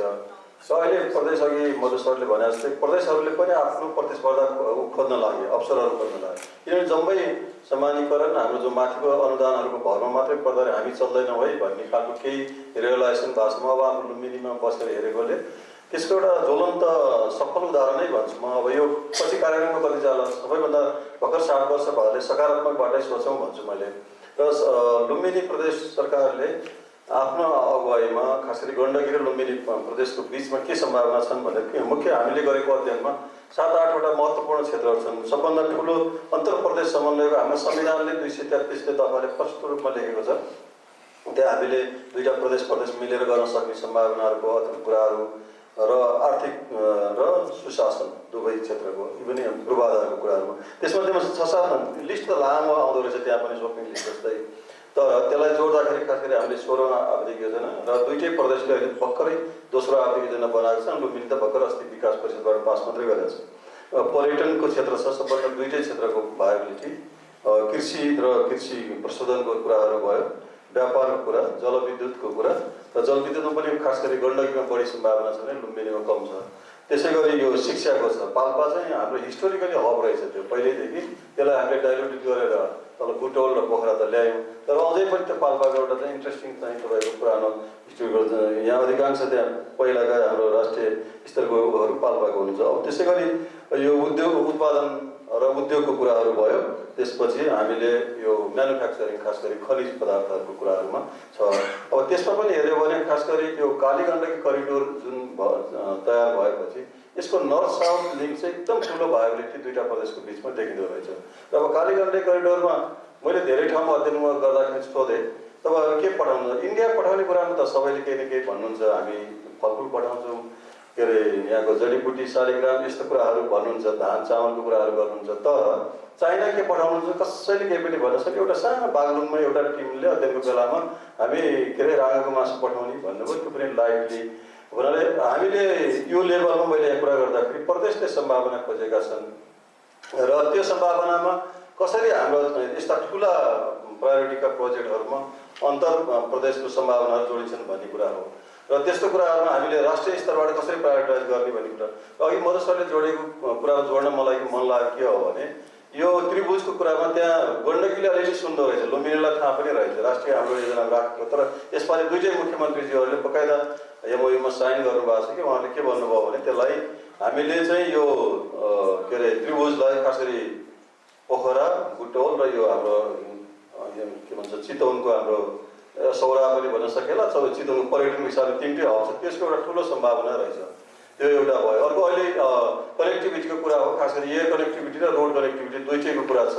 अब रोड कनेक्टिभिटीमा पनि दुईटा प्रदेशहरूले निकै राम्रो गरेका छन्। अब एउटा सिद्धार्थ हाइवेलाई हामीले अपग्रेड गर्न सक्ने अवस्था छ स्ट्राटेजिक लोकेसनको हिसाबले भनेपछि। एयर कनेक्टिभिटी अहिले पोखराबाट नेपालगञ्ज र यता भैरवा, त्यसै गरी यता तपाईँको जनकपुर, झापा र इभन सौरा चितवनमा यसरी सुरु भएको छ। त्यो सम्भावनाहरूको थुप्रै कुराहरू देखिन्छन् भनेपछि यो त्यसै गरी लुम्बिनी प्रदेशले अर्को एउटा नयाँ सुरुवात के गर्यो भने कर्णालीसँग पनि त्यो सम्भावनाहरू गर्यो र सम्भावनाहरूको अध्ययन गरेर दुईटा मुख्यमन्त्रीज्यूहरूले साइन गर्नुभयो। त्यो भएर प्रदेशका बारेमा यो जो कम्पिटिटिभ इन्डेक्सले जुन कुरा तपाईँहरूको यसमा लिङ्क कहाँ जोड्नु पर्ला भने यो अध्ययन गरेको म गत वर्ष पनि जयजीलाई मैले भनेको थिएँ, अलिकति हाम्रो यो प्रोभिन्सियल प्रोफाइलिङ सिस्टममा आइदिनु पऱ्यो तपाईँहरू, किनभने यो डाटा अझै त्यहाँ इम्बेडेड भइरहेको छैन। एउटा अर्को मैले देखेको अहिले प्रदेशहरूले पनि राम्रो सुरुवात गरेको छन्, आर्थिक सर्वेक्षण रिपोर्टहरू निकालिरहेका छन्। जसरी हाम्रो सङ्घीय सरकारको अर्थ मन्त्रालय निकाल्छ त्यसै गरी प्रदेशले पनि सुरुवात गरेका छन् विगत 2 वर्षदेखि 3 वर्षदेखि। त्यो आर्थिक सर्वेक्षण रिपोर्टहरूलाई पनि यसमा हेर्नु पऱ्यो। त्यो ग्याप देखिरहेको छ, मैले हिजो यो रिपोर्ट पढ्दै थिएँ, त्यो लिङ्क देखिरहेको छैन कि। र अब अहिले राम्रो के हो भने प्रदेशमा पहिलो आर्थिक योजना बन्दाखेरि हामीसँग तथ्याङ्क कमी थियो र अहिले दोस्रो आर्थिक योजना बन्दाखेरि कमसेकम हाम्रो लेटेस्ट 2078 को तथ्याङ्क छ, जसले गर्दाखेरि प्रदेशको बारेमा र गाउँपालिका नगरपालिकाहरूको बारेमा नजिकको तथ्याङ्क छ। तर त्यहाँ अझै पनि चुनौती के हो भने तथ्याङ्क अहिले केही प्रदेशले बनाएका छन्, केही प्रदेशले बनाएको छैन। त्यसले गर्दाखेरि यस्तो तथ्याङ्कलाई हाम्रो इन्स्टिट्युसन लिङ्क कहाँ हो त भन्ने कुरासँग जोडिनुपर्छ। नत्र भने यो प्रतिस्पर्धा के अरे यो अध्ययन गर्यो, अध्ययनलाई सरकारले कसरी बाइङ गर्छ भन्ने कुरा चाहिँ ठुलो चुनौती हो। र म आफू योजनाको बस्दाखेरि पनि लामो 1 वर्षको अनुभव के रह्यो भने त्यस्तो लामो समय पनि होइन, तर यो युनिभर्सिटी र गभर्मेन्टको स्टडीहरू बाइङ भइरहेको छैन अथवा लिङ्क छैनौँ हामी। त्यो भएर हाम्रो मुख्यमन्त्रीज्यूहरूले थुप्रै कार्यक्रम उहाँहरूको नाममा सुरु हुन्छन्, मुख्यमन्त्री आर्थिक विकास कार्यक्रम, मुख्यमन्त्री शैक्षिक सुधार कार्यक्रम मुख्यमन्त्री तपाईँको यो के अरे सुरुमा ग्रामीण विकास त्यस्ता 3टा कार्यक्रम किन सुरु भए किन बन्द भए हुन्छन् भन्ने कुराहरूको त्यो अध्ययनै हुँदैन। त्यो भएर यो राम्रो सुरुवात के हो भने एकाडेमियाले गरेका लिङ्कहरू गभर्मेन्टको सिस्टममा टाइअप हुन् र यसले चाहिँ इभिडेन्स सहित के अरे सुधार्न पर्ने कुराहरू अथवा च्यालेन्ज गर्नुपर्ने कुराहरू आइदियो भने अझ राम्रो हुन्छ भन्ने हो मलाई लागेको। र अघि प्रदेशको केसमा चाहिँ यो पार्टिकुलरली जुन अन्तर प्रदेशको समन्वयको कुरा भएको छ, नत्र के भइरहेको थियो भने जम्मै हामी सरकार माथि मात्रै भर पर्नेछौँ, माथि त पर्नै पर्ला, तर पनि अझ थप चाहिँ आफैले चाहिँ एक्सप्लोर गर्दै राम्रो प्रयासहरू गरेका छन् भन्ने कुरा भन्न चाहन्छु। धन्यवाद। मेरो प्रश्न राष्ट्रपति निलम म्यामलाई, मैले केही समय अगाडि एउटा अध्ययन गर्दै थिएँ। अध्ययनले के देखाएको छ भने नेपालको ग्रामीण महिलाहरूमा चाहिँ यो डिजिटल ब्याङ्किङ होला, हामीले डिजिटल ब्याङ्किङ ग्रोथ त देख्यौँ, तर जब 20% मात्रै डिजिटल ब्याङ्किङ पहुँच भएको देखिएको छ। अनि अघि पनि हामीले यो तथ्याङ्क हेर्दै गर्दाखेरि यो प्रतिस्पर्धात्मकता हेर्दाखेरि यो वित्तीय अवस्था, व्यापार र श्रम बजारमा चाहिँ मधेस, कर्णाली प्रदेश र सुदूरपश्चिम प्रदेश अलिकति पछाडि परेको पनि देखियो। यो नेपाल राष्ट्र ब्याङ्कमा बसेर यहाँहरूले काम गर्दै गर्दाखेरि चाहिँ यो ग्रामीण महिलाहरू अनि ग्रामीण श्रम बजार र ग्रामीण व्यवसायहरूलाई चाहिँ हाम्रो ओभरअल फाइनेन्सियल इकोसिस्टममा इन्टिग्रेट गर्नलाई के कस्ता पहलहरू भएका छन्? किनभने यो अब हामीले सबै ब्याङ्किङ डिजिटल भन्दै गर्दाखेरि चाहिँ पूर्वाधारका कुराहरू यसमा जोडिने अन्य पूर्वाधारहरू ती क्षेत्रमा कम छन्। यो इन्टरनेटको पहुँचदेखि लिएर विद्युत सँगसँगै होइन यो ब्रोडब्यान्ड नेटवर्कहरूमा पनि पहुँच कम छ। त्यसले गर्दाखेरि चाहिँ त्यसको उल्लेखनीय योगदान कहाँनिर दियो भने महिलाहरूको वित्तीय साक्षरता कम छ, श्रम बजारमा पहुँच पनि कम छ। यसलाई चाहिँ राष्ट्र ब्याङ्कले यो समस्यालाई कसरी ट्याकल गर्दैछ होला? धन्यवाद यहाँलाई। निश्चय नै अब अघिको प्रेजेन्टेसनबाट पनि देखियो, हामी पनि स्वतः अनुमानै गर्न सक्छौँ सबै प्रदेशमा उत्तिकै लेभलको डिजिटल पार्टिसिपेसन पनि छैन, वित्तीय पहुँच पनि पुगेको छैन। अब म यहाँको क्वेसनमै कन्सन्ट्रेट हुन चाहन्छु। यहाँले आफै उत्तर पनि दिइसक्नुभयो कि किन डिजिटल चाहिँ पार्टिसिपेसन पनि लिमिटेड भयो। महिलाहरूमा मात्रै पनि होइन, यो पुरुषहरूमै पनि अब कुनै प्रदेशमा चाहिँ कमै छ अझै। अब यसमा एउटा चाहिँ ब्याङ्क खाताको जो एक्सेस पनि हो, अर्को इन्टरनेटको उपलब्धता पनि भयो, अर्को एफोर्डेबिलिटीको कुरा पनि छ। चाहिँ जुन प्रत्यक्ष रूपमा गएर आय स्तरसँग नै पनि जोडिएर जान्छ। इन्टरनेट एक्सेसमा एफोर्ड गर्नै नसक्ने खालको मोबाइल स्मार्टफोनहरूमा एक्सेस गर्नै गाह्रो हुने किसिमको वर्गहरू पनि छ। त्यसमा महिला त अब झनै बढी चाहिँ त्यसमा सफर भएको हुनुहुन्छ। त्यो भएको हुनाले अब यसमा त समन्वयात्मक भूमिकाको नै अपेक्षा गर्नुपर्ने हुन्छ एउटा कुरा। अर्को अब वित्तीय साक्षरताको सम्बन्धमा चाहिँ प्रयासहरू भइरहेका छन्। नेपाल राष्ट्र ब्याङ्कले बैंक वित्तीय संस्थाहरूलाई पनि निर्देशन दिएको छ। एउटा निर्देशन नै त्यसैको लागि छ कि बैंक वित्तीय संस्थाहरूले आफ्नो कर्पोरेट सोसल रेस्पोन्सिबिलिटीको नेट प्रफिटको 1% कर्पोरेट सोसल रेस्पोन्सिबिलिटीमा र त्यसको 5% चाहिँ वित्तीय साक्षरतामा खर्च गर्नुपर्छ। प्रत्येक प्रदेशमा चाहिँ 10%ले हुने गरी चाहिँ खर्च गर्नुपर्छ पनि भनेर भनेको छ। अब वित्तीय साक्षरता कसलाई दिने त भन्दाखेरि त्यसको स्टेक होल्डरहरू चाहिँ 6वटा चाहिँ छुट्याइदिएको छ। त्यसमा एउटा महिला वर्ग पनि पर्नुहुन्छ। त्यसो हुनाले प्रत्येक प्रदेशमा गएर गरिने कार्यक्रमहरू सञ्चालन गर्दा महिलाहरूलाई चाहिँ ठुलो सङ्ख्यामा महिलाहरूलाई पनि चाहिँ इन्भाइट गरिएको हुन्छ।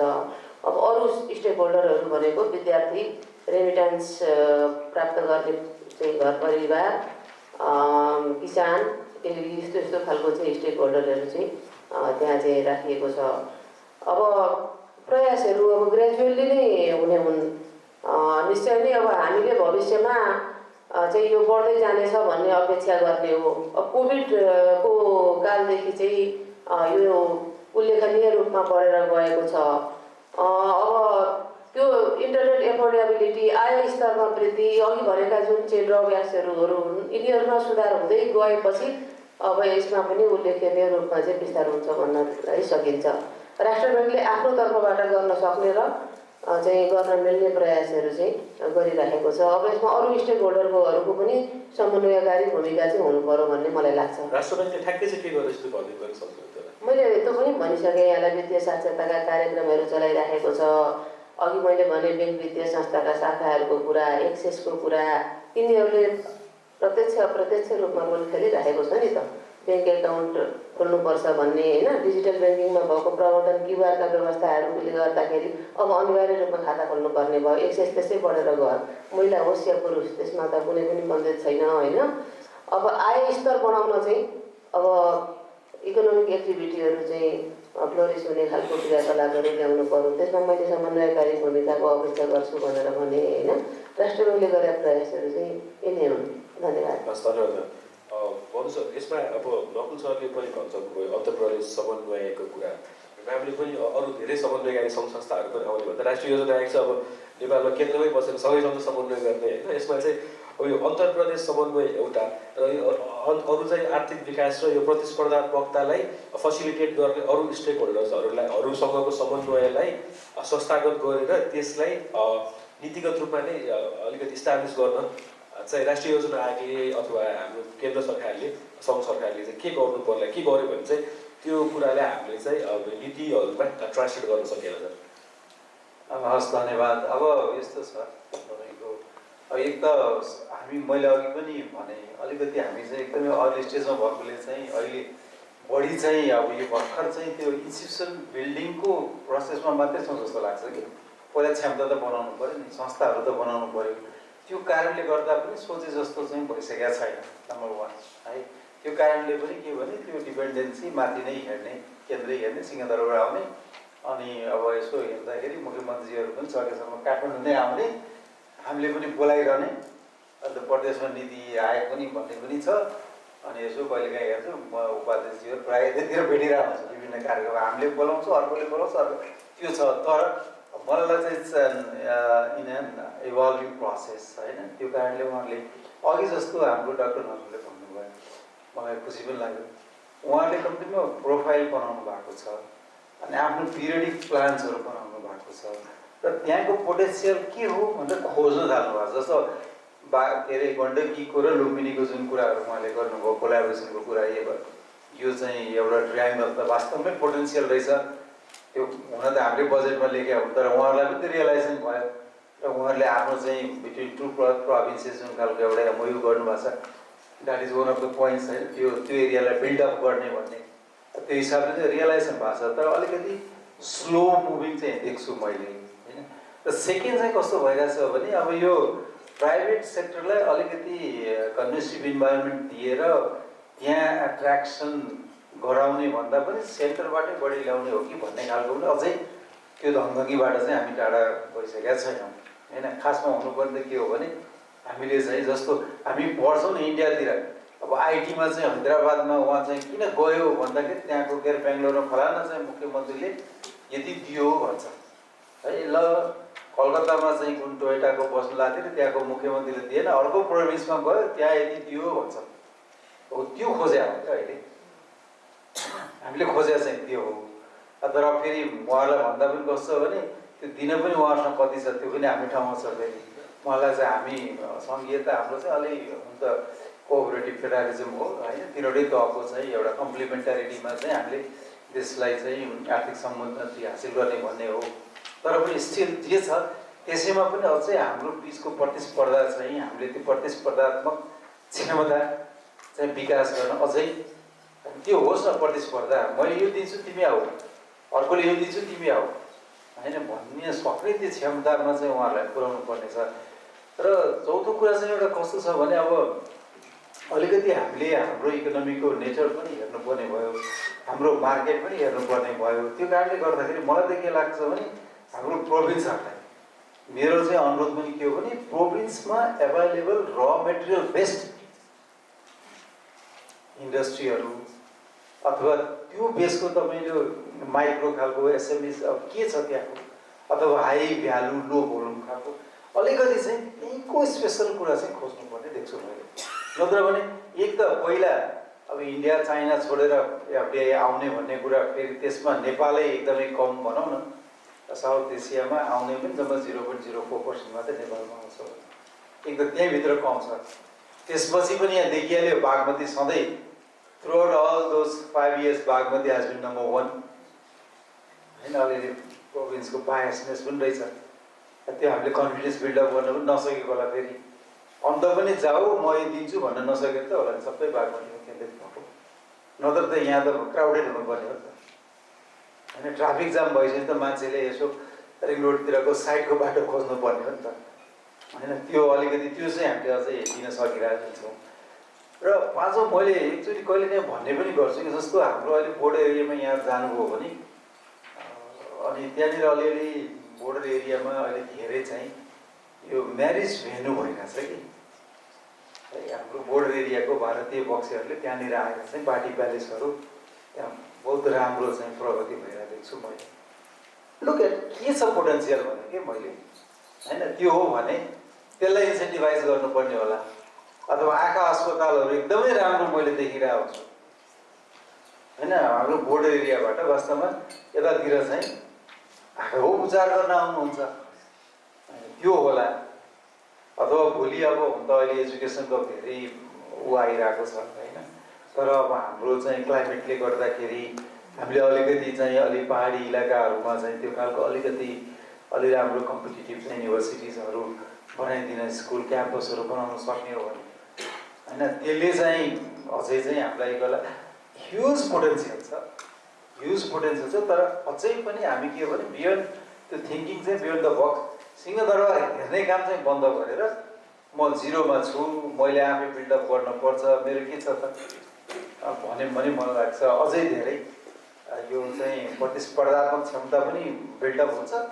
र हामीले जुन खालको संहितालाई चाहिँ एउटा भनौँ न देशको इकोनोमिक डेभलपमेन्टको भेहिकलको रूपमा पनि हेरिरहेको छु, नट ओन्ली पोलिटिकल एउटा इन्स्टिट्युसन होइन, त्यो चाहिँ वास्तवमा सार्थक हुनसक्छ। तर we should look beyond Singhadurbar. र फेरि अर्को पनि मैले भन्नुपर्छ, हुन त हाम्रो प्रदेशको साथीहरू यहाँ हुनुहुन्न, कति भन्नु त्यो अलिक ओभरल्यापिङ र डुप्लिकेसन मात्रै भइरहेछ कि। सरकारी संस्था खोल्नेमा चाहिँ भोटबाजी भयो, सबैलाई सल्लाहकार चाहिने भयो होइन, सबैलाई चाहिँ फलाना आयो फलाना सबै भयो। तर होइन, तर इन्भेस्टमेन्टको लागि इन्टरप्रेनरसिपको लागि त्यहीँको पोटेन्सियल खोज्नको लागि त त्यही हो नि। तपाईँको गाउँ गाउँमा सिंहदरबार भने कहाँ माथिको पैसा खर्च गर्न मात्रै हो र, त्यो पावर आफ्नो एक्सप्लोर गरेर पनि त भने हो नि। त्यतातिर चाहिँ अलिकति मलाई लाग्छ हामीले we need more such kind of discussion. यस्तो खालको डिस्कसन मलाई लाग्छ प्रोभिन्सको पोलिसी मेकर्सहरूसँग अझै गरेर अझै उहाँहरूलाई चाहिँ त्यो तपाईँहरूको क्षमता छ, त्यो कस्तुरीले नाभि खोजे चाहिँ नभड्कादिनुहोस्, काठमाडौँतिर मात्रै नभउँदाखेरि सक्नुपर्ने। हस्, धन्यवाद। नकुल सर, ठ्याक्कै मोहन सरले एउटा क्रस रोडमा ल्याइदिनु भयो। हजुर प्रदेशमा बसेर इतिले पनि पढाइसक्नु भएको छ। अब यो प्रदेश स्तरमा लगायत मैत्री वातावरण बनाउनको लागि होइन, अघि सरले भनेकै प्रदेशहरूले आफैले आफ्नो प्रतिस्पर्धात्मकताका क्षेत्रहरू खोज्नलाई चाहिँ प्रदेशहरूलाई अहिले भएको अप्ठ्यारो यो केन्द्रबाट भएको नीतिगत अप्ठ्यारो हो कि प्रदेशहरूसँग भएको चाहिँ स्रोतको कठिनाइको कारणले भएको अप्ठ्यारो हो कि अथवा अब त्यो चाहिँ माथि सजिलै आउने यो अनुदानहरूबाट अथवा केन्द्रबाटै आउने भएपछि नखोज्ने प्रदेशहरू चाहिँ अलिकति यसमा आफै तदानुक भएर आफैले चाहिँ यो एक्सप्लोर किन नगरेका हुन् अथवा चाहिँ कसरी एक्सप्लोर गर्न सक्ला सर? यसमा अब मभन्दा मुख्यमन्त्रीहरूले अझ बढी राम्रो भन्नुहोला। तर मेरो आफ्नो अनुभव लिएर यो बिचमा पनि हामीले यो संसदीय समितिहरूसँग निकै नजिकबाट काम गरिरहेको छु प्रदेशका संसदीय समिति। त्यसको सिकाइ के छ भनेपछि यो प्रदेशको एउटा त हामीले सुन्ने गरेको र भएको व्यवहार पनि त्यही हो, कानुनहरू छैनन् भनेर छौँ। र जस्तो निजामती कर्मचारी अब प्रदेशले तपाईँहरूले लेख्नुभयो त्यहाँ पर्फर्मेन्स क्यापासिटी डेभलपमेन्टको त्यो 4वटा सर्कलभित्र एउटा राख्नु भएको छ। अब लुम्बिनीकै हेर्नुभयो भने त्यहाँ 52% मात्रै कर्मचारी छ, अनि त्यसले डेलिभरी कहाँबाट गर्छ होइन। अनि गत वर्ष तपाईँ यो सङ्घीय सरकारलाई पनि कानुनै प्रेसरै चाहिँदो रहेछ। नगरपालिका महासङ्घ र गाउँपालिका महासङ्घले बाहिर आयो, आन्दोलन गर्यो, हक बजायो, उहाँहरूको समानीकरण सबै डेलिभरी दिनुभयो। अनि प्रदेशको लुम्बिनीको 2 अरब 18 करोड त दायित्व सिर्जना भयो। अब के प्रदेशका मुख्यमन्त्रीहरूले अथवा त्यहाँका मन्त्रालयहरूले पनि एडभोकेसी त्यही खालको प्रेसर गर्नुपर्ने हो त? यो त सिस्टमबाट चल्नु पऱ्यो होइन। अब प्रहरीको कुराहरू उहाँ यिनी अलिक ठुला कुरा भयो। अलिक व्यावहारिक रूपमा के रहेछ भनेपछि हाम्रो यो जुन कर प्रणाली छ त्यो कर प्रणालीमा राजस्वमा पनि प्रदेशमा ल्याकिङ छ हेर्नुहोस्। अब यो खालि पोलिटिकल फेडरलिजमको कुरा मात्रै नगरौँ, रेभेन्यू खास गरी हाम्रो फिजिकल फेडरलिजम एडमिनिस्ट्रेटिभ फेडरलिजमको कुरा गर्दाखेरि हाम्रो रेभेन्यू सिस्टम र अहिले कर प्रणाली अबको 10 वर्षपछि पनि बागमती त सस्टेन होला, अलिअलि गण्डकी कोशी होला, अरू बाँकी प्रदेश त हुँदैन हेर्नुहोस् होइन। यो मैले ठोकुवा नै गरिदिन्छु आजको 10 वर्षपछि मलाई यस्तै कुनै यदि बाँचेर बोलाउनु भयो भने चाहिँ हुँदैन, किनकि यो बढी कर लगाउने अधिकार तल दिनुहोस्। अनि अर्को हाम्रा प्रदेशका सभा सचिवहरू अथवा मन्त्रीज्यूहरू पनि के रहेछ भने पपुलिस्ट हो कि एकदम होइन। डाक्टर रामचन्द्र महतलाई हामी गाली गर्छौँ, तर उहाँले 2-4वटा प्राइभेटाइज इनिसिएसन नगरेको भए सायद आज यहाँ हुन्न थियो होला। अब कि मधुसरहरू जस्तै हुँदो रहेछ टप एकदम हामीलाई पहिला भन्दाखेरि हुन्थ्यो यसरी हो पैसाहरू गर्नु, त्यो सबै डिस्ट्रिब्युटेड छ। जस्तो हामीले लुम्बिनीमा यो सिमेन्ट फ्याक्ट्री के अरे उसमा 1 बोरा बराबर के अरे 1 रुपियाँ कर लगाउने बित्तिकै अदालतमा आएर मुद्दा हालिहाल्यो, त्यहाँ लगाउनु पाइयो। सामुदायिक वनको हामीले कर लगायो, त्यो सालको रूप त हाम्रै सरकारले दिएको हो नि त। म पनि वनमा काम गरेको मान्छे हो लामो समयसम्म। त्यो सालको रूपमा जस्ट तपाईँको 5 रुपियाँ कर लगाएको थियो, भोलिपल्ट वन महासङ्घले आन्दोलन गर्यो, त्यसको 3 दिनपछि हाम्रा सांसदजीहरू गएर त्यहाँ आन्दोलन बस्यो। अनि त्यो सरकारले कसरी गर्छ? एकदम पपुलिस्ट भयो, हामी डिस्ट्रिब्युटिभ भयौँ। अनि कर लगाउने चाहिँ कसैले पनि हामी चाहिँ चाहँदैनौँ। अनि जबसम्म कर लगाउँदैनौँ त्यो हुन्न। यो हामीले धेरै पहिला यो कर्णालीमा काम गर्दाखेरि होल कर्णालीका 5 जिल्लाको बजेट भन्दा मोरङको एउटै जिल्लाको बजेट बढी थियो र मोरङको त्यसबेला कति 7वटा निर्वाचन क्षेत्र थियो, त्यसमध्ये पनि 4 नम्बर निर्वाचन क्षेत्रमा बढी बजेट थियो, किनभने त्यो बेला भरतमोहन अधिकारी अर्थमन्त्री हुनुहुन्थ्यो। अब अहिले पनि हाम्रो त्यही भयो, जो मुख्यमन्त्री छ उसको निर्वाचन क्षेत्रमा बढी बजेट जान्छ, जो सङ्घमा काठमाडौँमा अर्थमन्त्री भयो अथवा पूर्वाधार मन्त्री भयो त्यसको बजेट जान्छ। त्यो भएर हामीले डाटा बेस बजेटिङ सिस्टम अथवा प्लानिङ सिस्टम कसरी बनाउन सक्छौँ त, ताकि हाम्रो जस्तो यो तपाईँहरूको इन्डिकेटिभ अहिले के अरे यो हाम्रो कम्पिटेटिभ इन्डेक्स जस्तै योभन्दा अगाडि हामीले राष्ट्रिय योजना आयोगले एउटा ठुलो टेस्ट गर्यो नि त हामीले, के अरे यो बहुआमी गरिबीको इन्डेक्सलाई हेऱ्यौँ। नत्र मधेस त्योभन्दा अघिसम्म मधेसलाई हामी बेटर अफ भन्थ्यौँ नि त, त्यसपछि नै मधेस गरिबीको सूचकाङ्कमा तल आएको हो नि त। त्यस अनुसारकै सङ्घीय सरकारले बजेट एलोकेसन गर्यो त। अथवा अहिले हामीलाई म हिजो मात्रै कर्णालीमा आएको थिएँ, कर्णालीबाट आउँदाखेरि कर्णालीलाई हामीले भूगोलको हिसाबले सीमा सुरक्षा त कर्णालीकै जनताले गरेका छन् त, त्यसको लागि हामीले एडिसनल पैसा दिएका छौँ त। अथवा त्यहाँको लुम्बिनीको थारूले चाहिँ सीमा सुरक्षा त हाम्रो प्रहरीले पनि गरेको होला, त्यो सँगसँगै त्यहाँको जनताले पनि गरेका छन्, त्यसको बाबत के हो त? यो कुराहरू पनि हेरौँ। अर्को एउटा मैले एकदम सम्भावना के देखिरहेको छु भने प्रदेशहरूले आफैले गर्नुपर्ने कुराहरू, जस्तो नर्थ साउथसँग जहाँ जोडिएको करिडोरहरू छन्, ठुला बाटोहरू छन्, जस्तो लुम्बिनीमा हाम्रो रोल्पामा र सल्यान त अहिले कर्णालीमा भयो, हामी जबरजस्ती भूगोल छुट्याएका छौँ। लुम्बिनीमा भएको कर्णाली र सल्यान रोल्पा र यो प्युठान अर्घाखाँचीमा जुन खालको बेमौसमी तरकारी हुन्छ, यो सबै तरकारीहरू तपाईँको हाम्रो इन्डिया जान्छ हेर्नुहोस् यो रेनी सिजनमा।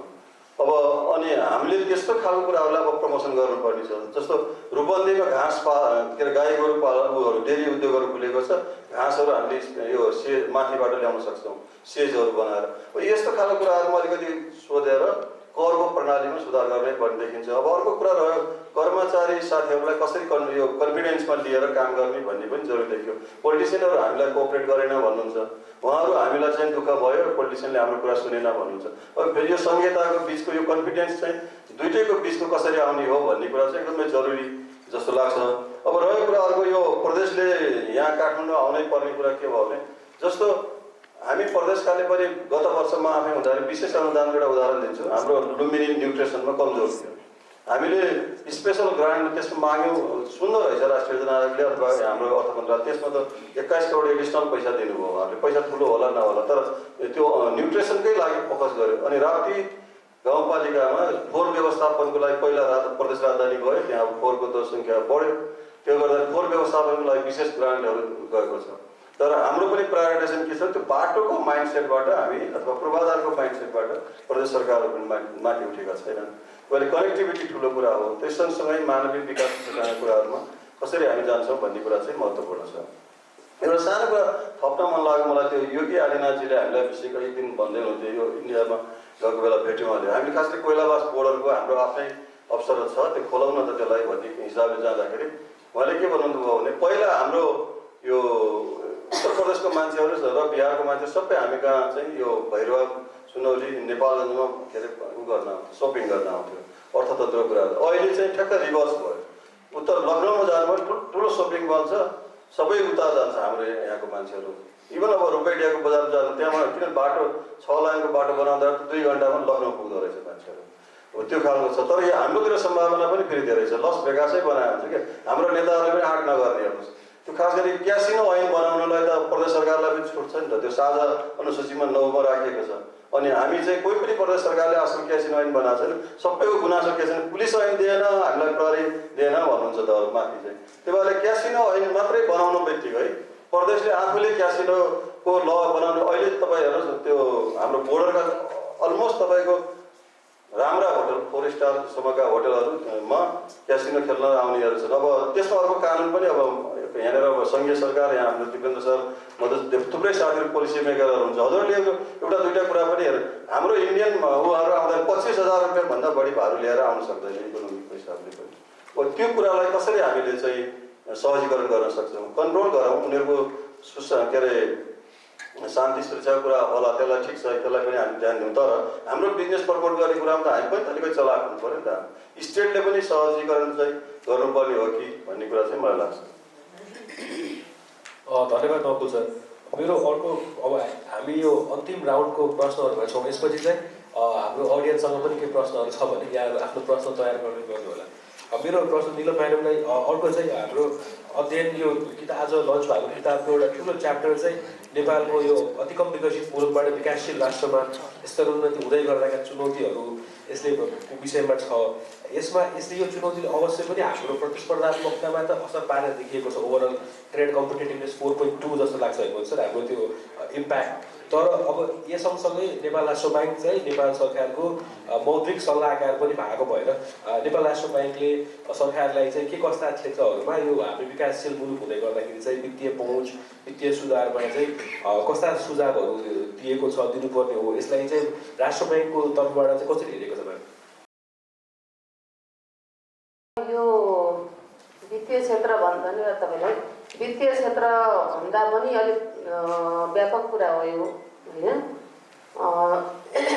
यसमा चाहिँ वित्तीय क्षेत्रको मात्रै भन्दा पनि अघि पनि मैले भने सम्पूर्ण क्षेत्रहरूको बिचमा इकोनोमीको हरेक स्टेक होल्डरहरूको बिचमा चाहिँ कोअर्डिनेसन हुनु पर्यो र चाहिँ त्यसको चाहिँ लिड रोल गभर्मेन्टले खेल्नुपर्ने त्यो त छँदैछ। अब एलडिसीमा ग्रेजुएट भइसकेपछि हामीले पाउने खालका सुविधाहरू जुन भनौँ न हरेक क्षेत्रमा के कस्तो कन्सेसनहरू पाइरहेका हुन्छ त्यो कन्सेसनहरू पनि अलिक चाहिँ हट्ने हो कि अथवा कम हुने हो कि भन्ने खालको कुराहरू भइरहेको छ। त्यसो हुँदा अब हामीले हरेक क्षेत्रमा आफूलाई विकास गरेर लानु पर्यो, प्रतिस्पर्धात्मक क्षमता बढाएर लानु पर्यो, उत्पादनशील गतिविधिहरू बढाएर लानु पर्यो। मुख्य रूपमा भन्ने हो भने अघि मधु सरले भन्नुभएको जस्तो कम्पेरेटिभ एडभान्टेजको चाहिँ वस्तुहरू पहिचान गरेर, वस्तु सेवा भनौँ पहिचान गरेर उत्पादन अभिवृद्धिमा नै लाग्नुपर्ने हुन्छ। हामी आफ्नो उत्पादनमा चाहिँ स्ट्रङ भएनौँ भनेदेखि भनौँ न अब आयातमा पनि हामी चाहिँ अरू देशहरूमै निर्भर गरिरहेका छौँ, निर्यात हाम्रो विक छ। त्यसो हुनाले यिनै दुईवटा कुरामा चाहिँ हामीले सुधारको बिन्दु खोज्नुपर्छ जस्तो मलाई लाग्छ। यिनै दुईवटा कुराले चाहिँ हामीलाई चाहिँ माथि पुर्याउने हो। त्यसो हुँदा ग्रासरुट लेभलमा हामीले जति कुरा गरे पनि हामीले कुराभन्दा काम धेरै गर्नुपर्ने अवस्था छ र चाहिँ काम पनि ग्रासरुट लेभलबाटै सुरु गर्नुपर्ने अवस्था छ। आफ्नै गरेछा बारीमा पनि भनौँ 2 गेडा उत्पादन गऱ्यौँ भने त्यसैले पनि भ्यालु एड गर्छ चाहिँ हामीले समय खेर फाल्नुभन्दा अगाडि भने जस्तो चाहिँ लाग्छ। अब राष्ट्र ब्याङ्कले गर्ने भनेको जहिले पनि कर्जा र ब्याज दरको माध्यमबाट सपोर्ट गर्ने हो। डाइरेक्ट रियल सेक्टरमा चाहिँ राष्ट्र ब्याङ्कले प्रभाव पार्ने हो भन्दा पनि ब्याङ्क वित्तीय संस्थाहरूको माध्यमबाट चाहिँ रियल सेक्टरमा प्रभाव पार्ने हो राष्ट्र ब्याङ्कले। त्यसो हुँदा राष्ट्र ब्याङ्कले कर्जाको माध्यमबाट पनि र ब्याज दरको माध्यमबाट पनि, ब्याज दर पनि अहिले पोलिसी रेटहरूमा चाहिँ कमी गरेर राष्ट्र ब्याङ्कले ब्याज दर पनि न्यूनतम बिन्दुमा आइपुगेका छन्, कर्जाको पनि निश्चितको पनि आधार ब्याज दर पनि। र कर्जाको माध्यमबाट पनि बैंक वित्तीय संस्थाहरूसँग प्रशस्त मात्रामा लिक्विडिटी भएको अवस्था छ। यो अधिक लिक्विडिटीको अवस्था र न्यून ब्याज दरको अवस्थालाई निजी क्षेत्रले पनि र सार्वजनिक क्षेत्रले पनि लगानीको चाहिँ एउटा सुनौलो अवसरको रूपमा चाहिँ सदुपयोग गर्नुपर्छ भने जस्तो चाहिँ मलाई लाग्छ अहिलेको अवस्थामा। र एनआरबीको जुरिस्डिक्सनभित्र चाहिँ बसेर गर्न सकिने कुराहरू यिनै हुन्। अब धेरै क्वासी फिस्कल एक्टिभिटीमा सेन्ट्रल ब्याङ्कले जान सक्दैन, ऐनले नै रोक लगाएको अवस्था छ। त्यसो भएको हुनाले चाहिँ उत्पादनशील क्रियाकलापहरू प्रमोट गर्ने भनेको निजी क्षेत्रले नै हो। गभर्मेन्टले त्यसमा वातावरण बनाइदिने हो, फेसिलिटेट गरिदिने हो, रेगुलेटरी सपोर्ट गर्ने हो, कानुनहरूमा चाहिँ संशोधन गरिदिएर सहजीकरण गर्ने हो। अब सेन्ट्रल ब्याङ्कले मैले अघि पनि भने कर्जा र ब्याज दरको माध्यमबाट ती कुराहरूलाई चाहिँ सपोर्ट गर्ने हो। मुख्य उद्देश्य त प्राइस स्टेबिलिटी नै हो सेन्ट्रल ब्याङ्कको दायरा कहाँ हो हामीले पहिला त्यो हेर्नुपर्छ। त्यो दायराभन्दा बाहिर धेरै जाऊ ठुलो हो भनौँ भने फेरि फाइनेन्सियल स्टेबिलिटीमा चाहिँ रिस्क आउँछ। त्यसो भएको हुनाले अब यहाँहरूले सबै कुरा चाहिँ बुझ्नु भएकै छ, मैले धेरै के भनौँ र मैले यति मात्रै भन्न चाहन्छु। यदि हामी ती कुराहरूमा अगाडि बढ्यौँ भने निश्चय नै हामी सफल भयौँ भने हामी ग्रेजुएसन भएर मास्टर लेभलको भएको देखिएकै राम्रो जस्तो लाग्छ मलाई। धन्यवाद। धन्यवाद। भन्नु सर, यो नेपालको यो विकासशील मुलुकमा स्तरप्रति त हजुरले लामो समयदेखि नजिकबाट पनि हेर्नु भएको छ। अब अहिले भर्खरै पनि के देखियो भने अन्तर प्रदेश यो प्रतिस्पर्धात्मकतामा त्यो अन्तर त धेरै नै छ होइन। अब यो सँगसँगै झन् यो हामी विकासशील मुलुक हुँदै गर्दाखेरि त कुनै प्रदेशले ठ्याक्कै लिड लिने, कुनै प्रदेश चाहिँ अझ पछाडि पर्ने पनि देखिन्छ। अब योसँग मैले हिजो हाम्रो यो एलडिसी ग्रेजुएसन स्ट्राटेजी पनि हेर्दै थिएँ, त्यसमा पनि खासै केही त्यो नीतिगत कुराहरू भेटिएन होइन। अब यो अध्ययनलाई त्यो सँगसँगै दाँजेर हेर्दाखेरि चाहिँ अब राष्ट्रिय योजना आयोगमा बसेर योजना बनाउँदै गर्दाखेरि यो अन्तर प्रदेश अन्तर हुन्छ नि जुन ग्याप छ अहिले यो कम्पिटेटिभनेसमा, यो प्रतिस्पर्धात्मकतामा, यसलाई चाहिँ राष्ट्रिय योजना आयोगले कसरी पूर्ति गर्न सक्ला, के गर्न सकिएला हामीले यो provincial competitiveness in terms of LDC developing country हुँदै गर्दाखेरि। फेरि पनि धन्यवाद। अब यस्तो छ, अब एलडिसी ग्रेजुएसन चाहिँ अब हामीले हुन्छौँ भनेर कमिट गरिसक्यौँ। 2026 नोभेम्बरदेखि हामी ग्रेजुएट हुनेमा छौँ हामीले। अब एउटा तपाईँलाई फन्डामेन्टली भनेन, we have been LDC country since 1971। 50औं वर्ष एलडिसी कन्ट्री भइराख्नु भयो। नेपाल अहिले पनि one of the poorest country sorry to say होइन। हाम्रो रिकग्निसन त त्यही नै छ। त्यसमा केही सपोर्टहरू पनि भए, तर सपोर्ट भयो कि अथवा डिपेन्डेन्सी बढायो त्यो पनि फेरि क्वेसनेबल छ। पछि अलिकति ठुलो इन्क्वायरीको विषय हुन्छ होला, स्टडीको विषय हुन्छ होला। तर पनि अब युएनले नै तोकेको क्राइटेरियाजहरू 3वटा क्राइटेरियामध्ये अब हामी चाहिँ 2 चोटि ब्याक टु ब्याक हामी भनौँ न 2टामा सफल भइसकेपछि अब हामीले हुन्छ भन्ने भयो। हामीले त 12औं योजनामा नै हामी एलडिसी ग्रेजुएसन हुन्छौँ भनेर सायद कमिट गरिसकेका थियौँ क्या।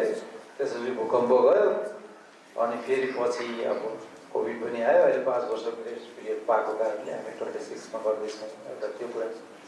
अब दोस्रो कुरा यहाँ एउटा के छ भने अब ग्रेजुएसन भइसकेपछि केही विषयहरू लुज त हुन्छ होइन, लुज हुन्छ।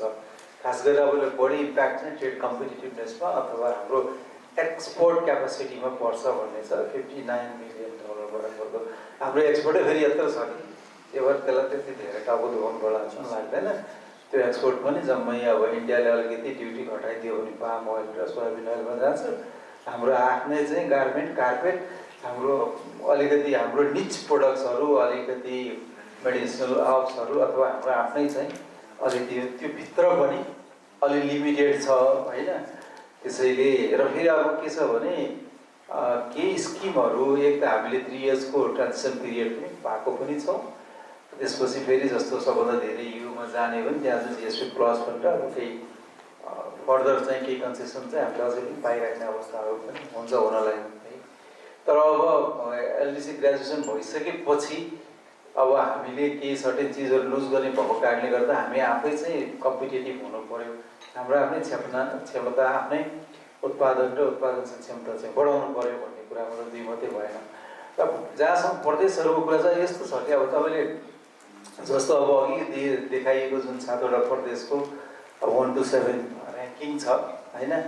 अब फेरि त लस पनि तपाईँको 1 मा बढी हुन्छ किनभने त्यो 7 पर्नेको त एक्सपोर्ट गर्ने चिज पनि त्यति छ अनि त्यसैले लस त 1 पर्ने जो छ त्यसैमा धेरै जस्तो लाग्छ मलाई होइन। अब त्यसैले यसलाई चाहिँ एउटा अपर्च्युनिटीको रूपमा इकोनोमिक ट्रान्सफर्मेसनको अपर्च्युनिटीको रूपमा चाहिँ लिनुपर्छ भन्छु म चाहिँ। अब हामीले चाहिँ अर्काको मुख ताक्नु हुँदैन भनेर अघि मात्रै एउटा न्युज पढिरहेको थिएँ के अरे युएसआइडीले चाहिँ अब आफ्नो भनौँ न कति प्रोग्राम्सहरू चाहिँ उसले डिस्कन्टिन्यू गर्ने बित्तिकै काठमाडौँ 400 घर चाहिँ अब के अरे खाली भयो भनेर भर्खरै म यहाँ बस्दा बस्दै हेर्दै थिएँ होइन भने। अब तपाईँ भन्नु न अब त्यो किसिमको चाहिँ डिपेन्डेन्सीले त हामीलाई फाइदा त गर्दो रहेछ। त्यो कारणले गर्दा पनि एक खालको अब हामीले त्यो रियलाइजेसन पनि भयो एउटा बेसिक लेभलको चाहिँ हाम्रो जस्तो खास गरेर यो अब ह्युमन क्यापिटल डेभलपमेन्टमा चाहिँ एसडिआईमा अलिकति राम्रै उन्नति भएको छ। अब इबिआईमा चाहिँ उन्नति भएको छ। अब घरिघरि किन इन्भाइरोमेन्टली पनि र इकोनोमिकल्ली पनि हामी अझै पनि हाम्रो चाहिँ एकदम फ्लक्चुएसन छ। पर क्यापिटल इन्कममा हामी एपिडेक जस्तो अझै जोड्न सकेका छैनौँ। त्यसले गर्दाखेरि अब हामीसँग चोइसै छैन कि मैले भने नि हामीसँग चोइस छैन भन्ने कुराको रियलाइजेसन चाहिँ हुनुपर्ने भएको छ। तर फेरि के पोटेन्सियल चाहिँ छ, पोटेन्सियल छ। अब प्रोभिन्सहरूले यो चाहिँ अब हामीलाई जस्तो अघि तपाईँले यो ओडिएम मोबिलाइजेसन गर्नुपर्ने कुन प्रोभिन्समा कति गइरहेछ कति गएको छ भनेर त्यहाँ देखाउनु भयो। जस्तो कर्णाली सुदूरपश्चिम अथवा मधेसमा अलिक बढी चाहिँ अलिकति यो ह्युमन डेभलपमेन्टतिरको अलिक बढी चाहिँ हाम्रो भइरहेको छ है त्यो इन्फ्रास्ट्रक्चरतिर भन्दा। किनभने इन्फ्रास्ट्रक्चरको तपाईँले हेर्नुभयो भने बागमतीमै धेरै छ, गण्डकीमै धेरै छ होइन। गण्डकीको मान्छेहरू अलिक सेटिस्फाई देख्नु भएको के भने त्यहाँ कनेक्टिभिटी अलि राम्रो भएर पनि हो है। तर त्यो अलिअलि चाहिँ अब त्यो वैदेशिक सहायताहरू अलिकति घट्ने हिसाबले गर्दाखेरि चाहिँ त्यो प्रोभिन्सहरूलाई चाहिँ अलिकति मर्यादा पर्छ। तर अब त्यही भने नि अब यो फेडरल लेभलको गभर्मेन्ट स्ट्रक्चर भइसकेपछि पालिका पनि है, पालिका र प्रदेशले नै त्यो मान्छेहरूलाई चाहिँ अब तिमीले चाहिँ चाउचाउ होइन कोदोको रोटी खाऊ खाजामा भन्नुपर्ने भयो कि छ नि। त्यहाँ कोदो त उत्पादन हुन्छ, चाउ त उत्पादन हुन्छ, मकै त उत्पादन हुन्छ। तपाईँ त्यो बाटो म मिडिल हाइवेको म चाहिँ यो पुरै चाहिँ हिँडेँ कि एकचोटि आफ्नै क्युरियोसिटीले पनि यता 5 थर चियो भन्ज्याङदेखि लिएर यता दार्चुलासम्म पुगेँ म है के गर्दाखेरि। अब जति टाढा रिमोट गयो त्यति गाडी त दिनभरिमा एउटा दुइटा पनि भेटिँदैन कि है, भेटिँदैन। अनि मान्छेहरू अब त्यो अनि यसो गाउँको लोकल पसलहरूतिर गयो भने पनि चाउमिन पाकिरहेको देख्छु, चाउचाउ maniरहेको देख्छु है।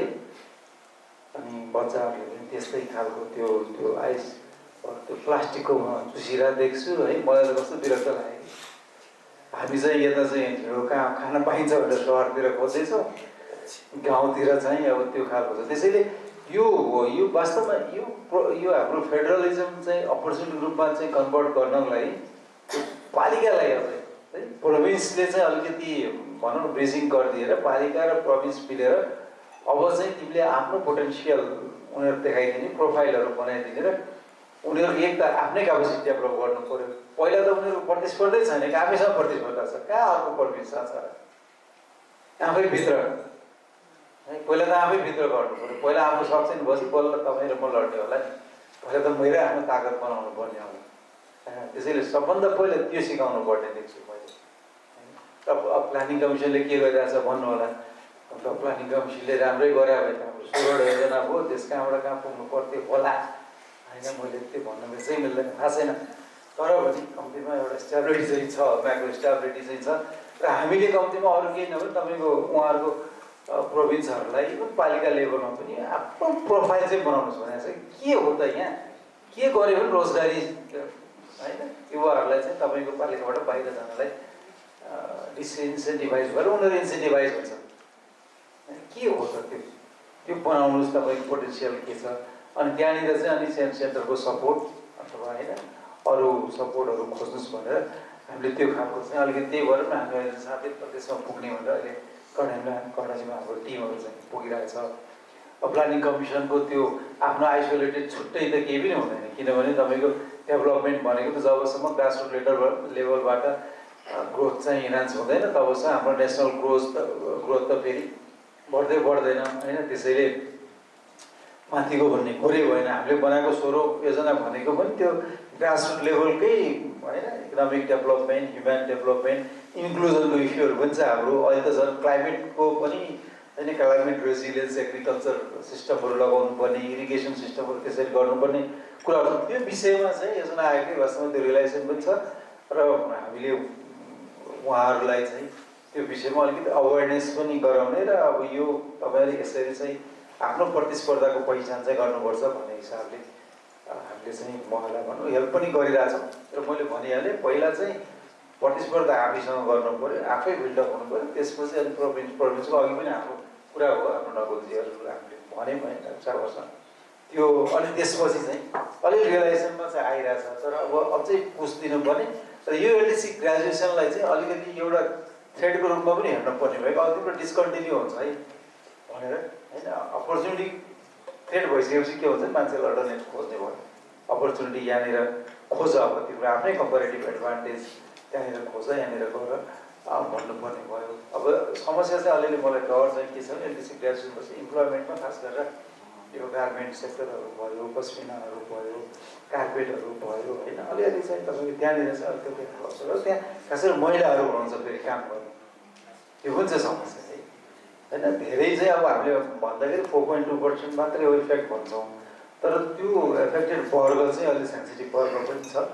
त्यो विषयमा पनि अलिकति हामीले चाहिँ त्यही भएर पनि एसएमइजहरूलाई लोकल रिसोर्सेसहरू लोकल र मेटेरियल भएको चिजहरूलाई प्रमोट गर्ने हिसाबले गयो भने मलाई लाग्छ यो एलडिसी ग्रेजुएसनले हामीलाई अपर्च्युनिटी नै दिन्छ सेल्फ सस्टेन हुने बाहेक चाहिँ मेक नेपाल ग्रेट अगेन भन्ने बाहेक हामीसँग अरू छ जस्तो मलाई चाहिँ लाग्दैन साथीहरू धन्यवाद मधु सर मलाई दिनुभएको समय 3 मिनट अगाडि बढिसक्यो मैले प्यानलबाट फ्लोरबाट क्वेसन लिन्छु भनेको थिएँ यो चाहिँ असमर्थ भएँ त्यसको लागि क्षमा चाहन्छु हाम्रो प्यानलिस्टहरू हुनुहुन्छ अहिले बाहिर चिया कफीमा यहाँहरूको प्रश्नहरू सोध्नु होला हाम्रो आजको छलफल मेरो विचारमा हामीलाई फलदायी नै रह्यो होला हामीले मैले के निष्कर्ष निकाल्यो भने अन्तर प्रदेश समन्वयका साथसाथै यो प्रदेशहरूले आफ्नो प्रोफाइलिङ गरेर आफूसँग भएको क्षमता अभिवृद्धि गर्यो भने चाहिँ प्रदेशहरूले प्रतिस्पर्धात्मकतामा चाहिँ सुधार गर्न सक्छन् भन्ने निष्कर्ष निक्लेको छ हाम्रो यहाँबाट यो सँगसँगै आयोजकलाई धन्यवाद दिँदै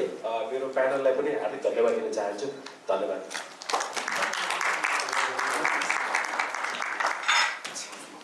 Provincial competitiveness. For that, I'd like to invite our panelists onto the dais. Our first panelist is the Principal Economist at the Asian Development Bank, Nepal Country Office, Jan Hansen.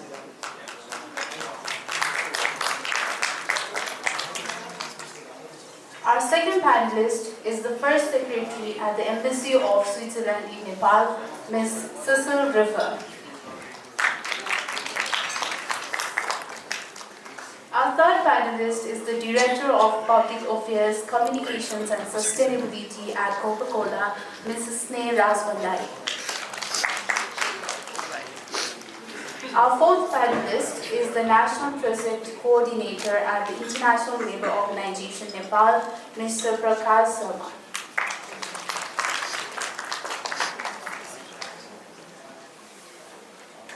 I'd now like to invite our moderator, consultant at World Bank Group, non-resident fellow at NIPoRe, Mr. Nishchon Tungal, to take the discussion forward.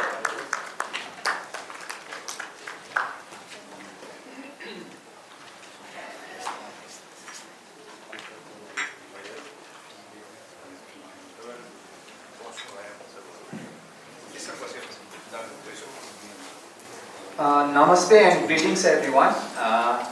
Thank you everyone for joining in this second session titled Nepal's LDC Graduation Plans and Provincial Competitiveness.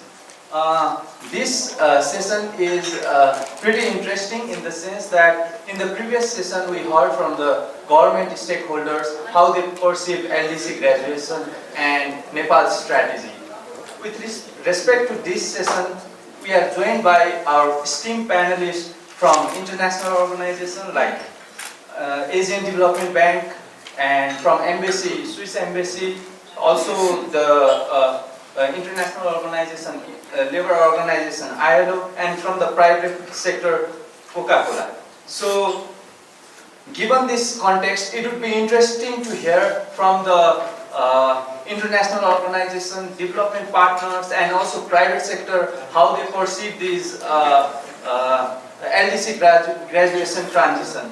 So just to give you an context of official development assistance in Nepal, so it has been an important component in Nepal's development journey for over 70 years, and the aid has significantly had positive impact in terms of infrastructures or different social programs in education and health sectors. So it is clear that ODA has played a pivotal role in Nepal's development landscape, but at the same time, if we see the trend of aid to GDP ratio, it has been declining over the years, especially if you take the data of like 2021-22, it's just 4.4%. So now we know the trend is that given the evolving global political landscape, the aid will be decreasing, especially post LDC graduation, right? So with this context in sight, I'm very excited to start this session where each of our panelists will share their insights on how their organizations are contributing to Nepal's transition out of LDC status and also enhancing provincial competitiveness. So let's begin our discussion with the first set of questions. So my humble request to all our panelists, so I'll be just asking two major questions, and I would request you to complete your answer within the 5 minutes. That would be good, and we can end the session on time. So with this backdrop, I would like to pose my first question to Ian Hansen, who is representing Asian Development Bank.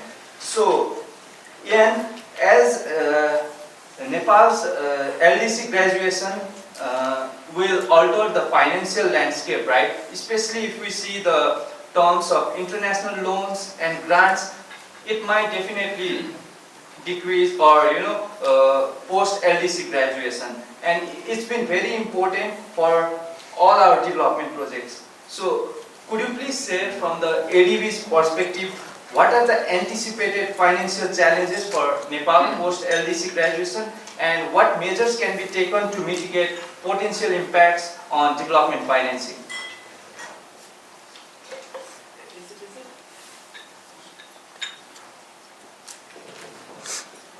All right. Thank you very much for this question. I think there are two dimensions. The first one would be the availability of development finance, concessional resources in particular. But the second question, the absorption or the utilization, is also very important. ILO has done a study, and we have also done, of course, assessments, and the overall LDC graduation on access to and also the terms to development finance are not a critical factor because both for multilaterals and also for bilateral donors there are also some other factors which decide on the volume and on the terms of development finance. For example, for multilaterals, the access to grant financing, or say overall the access to financial concessional financing, depends mainly on two variables. The first one is income per capita, and the second one is an assessment of creditworthiness. And the access to grants is usually among multilaterals under the leadership of IDA, World Bank IDA. It depends both on the two factors which I have mentioned and also on the level of debt distress. And because Nepal is, because of a long tradition of a prudent macroeconomic policy, is at low risk of debt distress, according to the debt sustainability analysis of World Bank and IMF, and by that not directly accessing grants. but rather concessional lending, and that is also applying to ADB. But as I mentioned, this is depending on other factors where graduation from LDC status is not directly impacting. Speaking on behalf of ADB, would be one, graduation from LDC status would be one of several factors which would decide on an assessment and potentially reclassification internally in ADB on eligibility for, say, less concessional finance, but it is only one of several factors which would impact creditworthiness. As I had mentioned earlier, which is the second criteria for availability for concessional financing. Speaking on behalf of ADB, graduation per se will not have an immediate impact on the availability in terms of concessional financing for Nepal, and I had mentioned earlier that grant accessibility is depending on other factors, but it could be one factor over the medium term, say over the next 3 to 5 years, which has impact on a multidimensional assessment.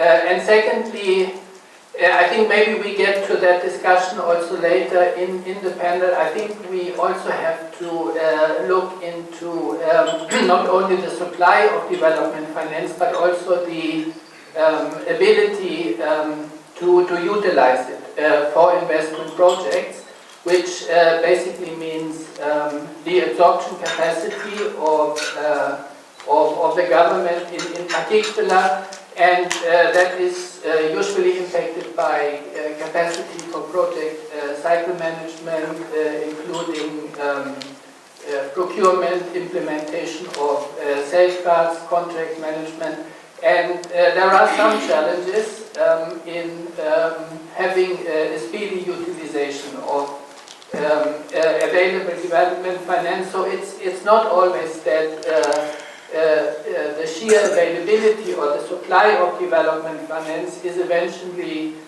deciding on the volume of transactions, but it is equally the demand side and the capacity to effectively utilize it.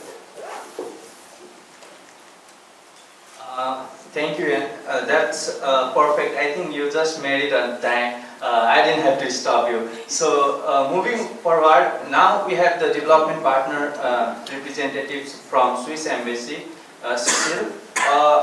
As we all know, Switzerland has a long-standing partnership with Nepal, especially supporting various development projects that align with Nepal's federal and provincial economic strategies. So my question to you is, can you please discuss the positive outcomes of Swiss support in provincial governance and economic development, particularly in enhancing competitiveness and local governance structures?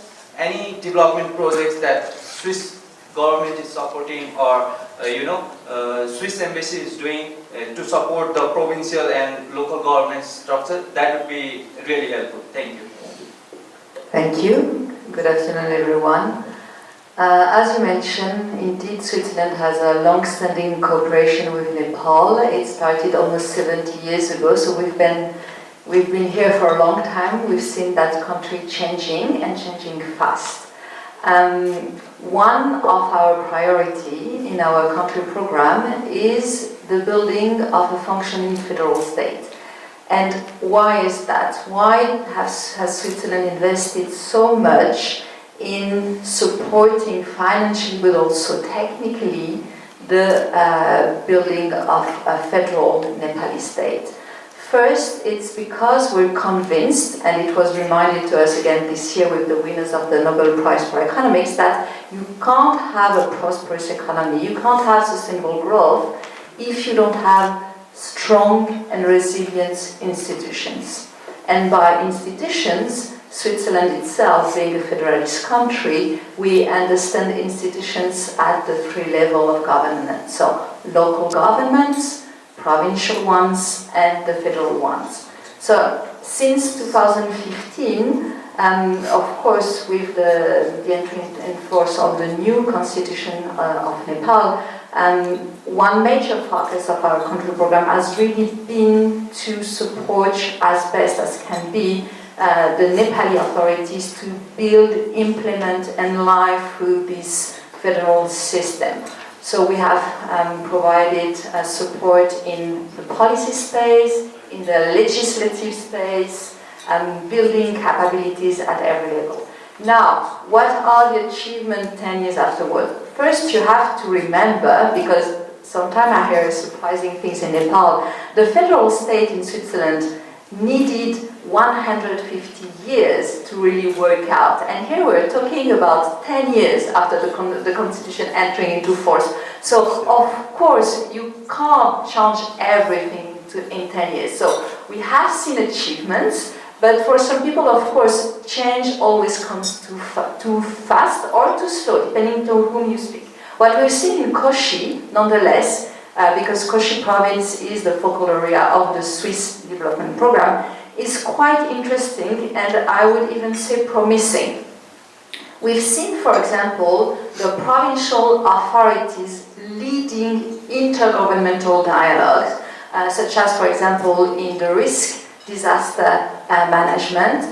We have now 49 local governments that have a MOU, a Memorandum of Understanding, with the province to try to collaborate at this level. And as you know, this is a crucial topic for Nepal.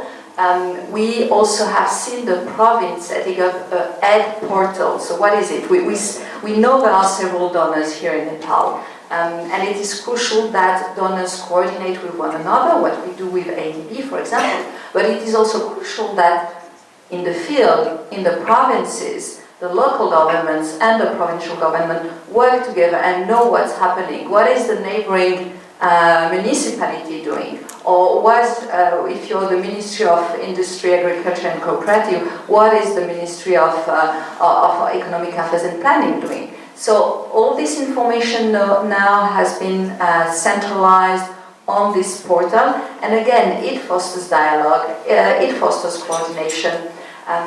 In short, it makes for a more efficient work at provincial and again at local government level. So that's what we've been doing for the past 70 years, but again, reinforcing the focus on federalism for the past 10 years. It also aligns with the priorities of the government. Of course, we don't act in a vacuum. Switzerland wouldn't come and do something that is not aligned with the Government of Nepal priorities. We're a bilateral donor. We work closely with our counterparts. So whatever we do, we cooperate, consult, get the approval of the Nepali authorities. And all in all, we are trying to adapt as better as we can to the changing context, also to the capacities of the treaties of government, and that's how we think we contribute to a prosperous Nepal, and we will support Nepal in remaining a resilient economy even after it has graduated from the LDC. Yeah, that's perfect. Thank you, Cecile, for your insight on what Swiss Embassy has been doing. Now, let's move on to the private sector part. Thank you, Sneha-ji, for your participation in this panel. So now let us hear how private sector, they are overseeing the LDC graduation. So in our perception survey, it has shown us that economic distress and there is high dissatisfaction among local businesses across the provinces, especially in Madhes. So we would like to understand, given this context, how is Coca-Cola adopting its operational and investment strategies to address these challenges? like if you could discuss some of the opportunities and obstacles that are presented by the current provincial government structure in tackling this issue. If you could share your perspective from especially from the private sector, that would be really great. Thank you. Thank you, Michelle, and good evening and namaste, everyone. First of all, I want to thank NIPoRe and the organizing group for bringing in sort of a private sector perspective into this discussion as well. And I'm really honored to be part of this esteemed panel with all of you as well.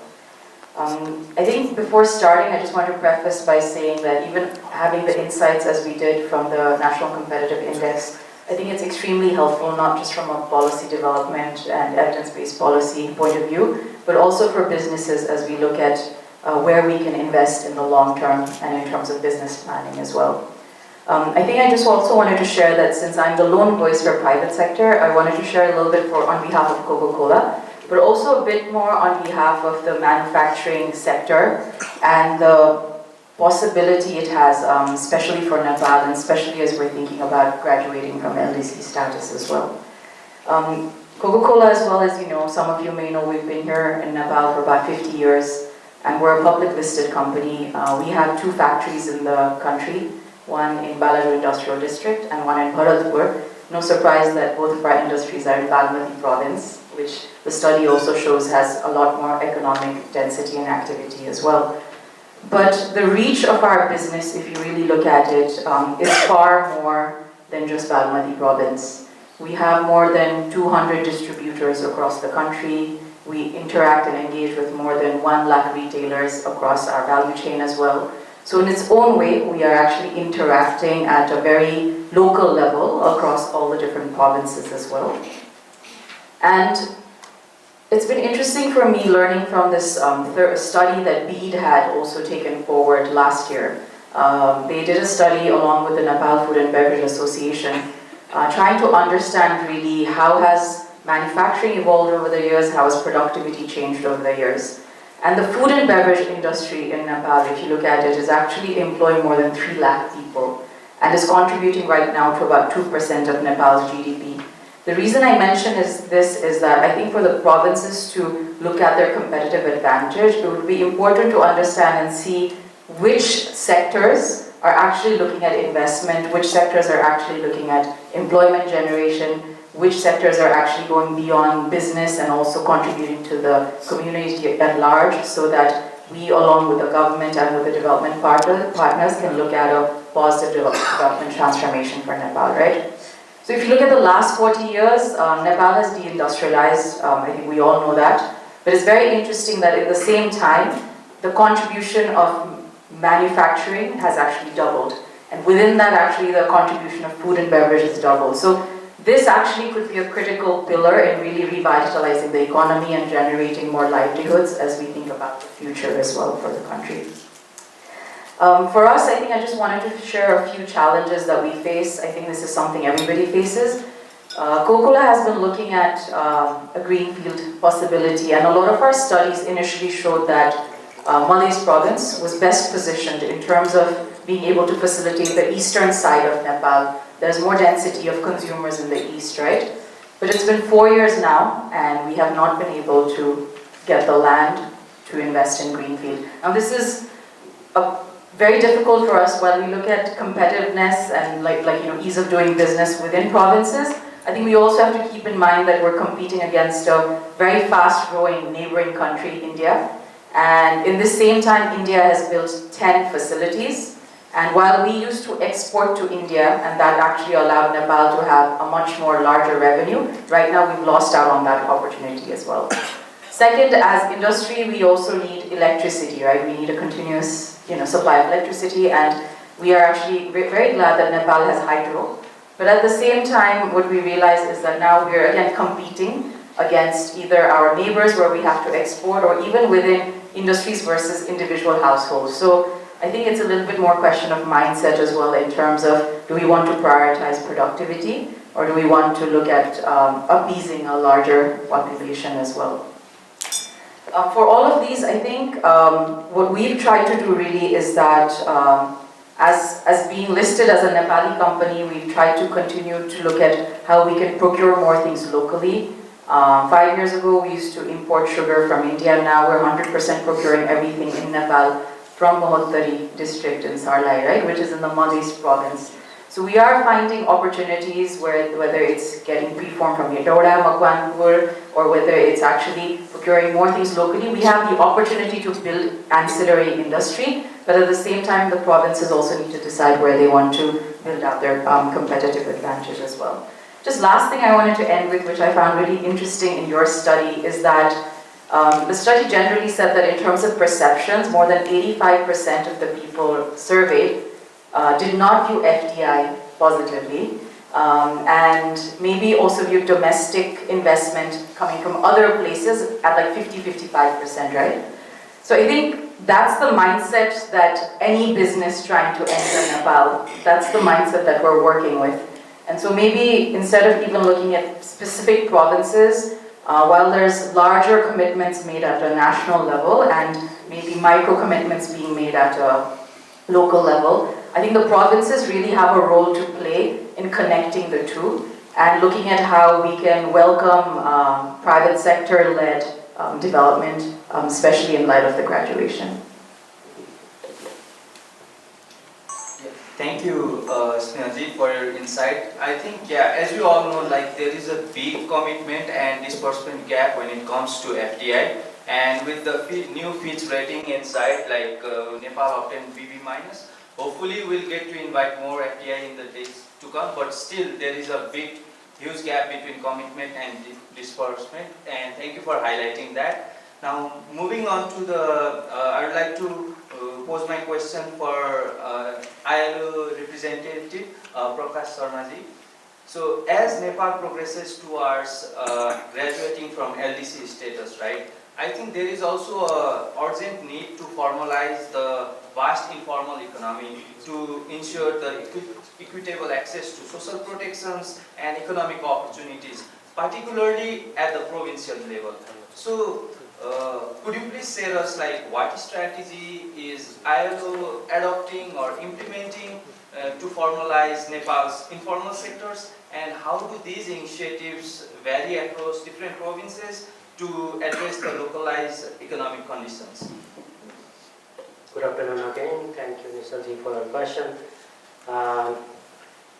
As probably you all know that ILO is a tripartite organization. We work with the government, employees and the workers. So informality is in this country for Nepal is not normal. I'm saying it is not normal because it's huge. If you talk about jobs, we have more than 80% jobs are informal, and if you talk about businesses, almost half of the businesses are running informally. So if you sum up with the jobs and businesses in the informal sector, that accounts around 38% of the economy of the country. If you bring any policy, any plan for leaving 38% of the segment of the population, probably your plan and programs are not able to cover all segments of the population. That's why it is really, really abnormal. So informality is really a big challenge for the country. So as ILO, as a technical agency, we work very closely with the government, with the Ministry of Labor and Employment.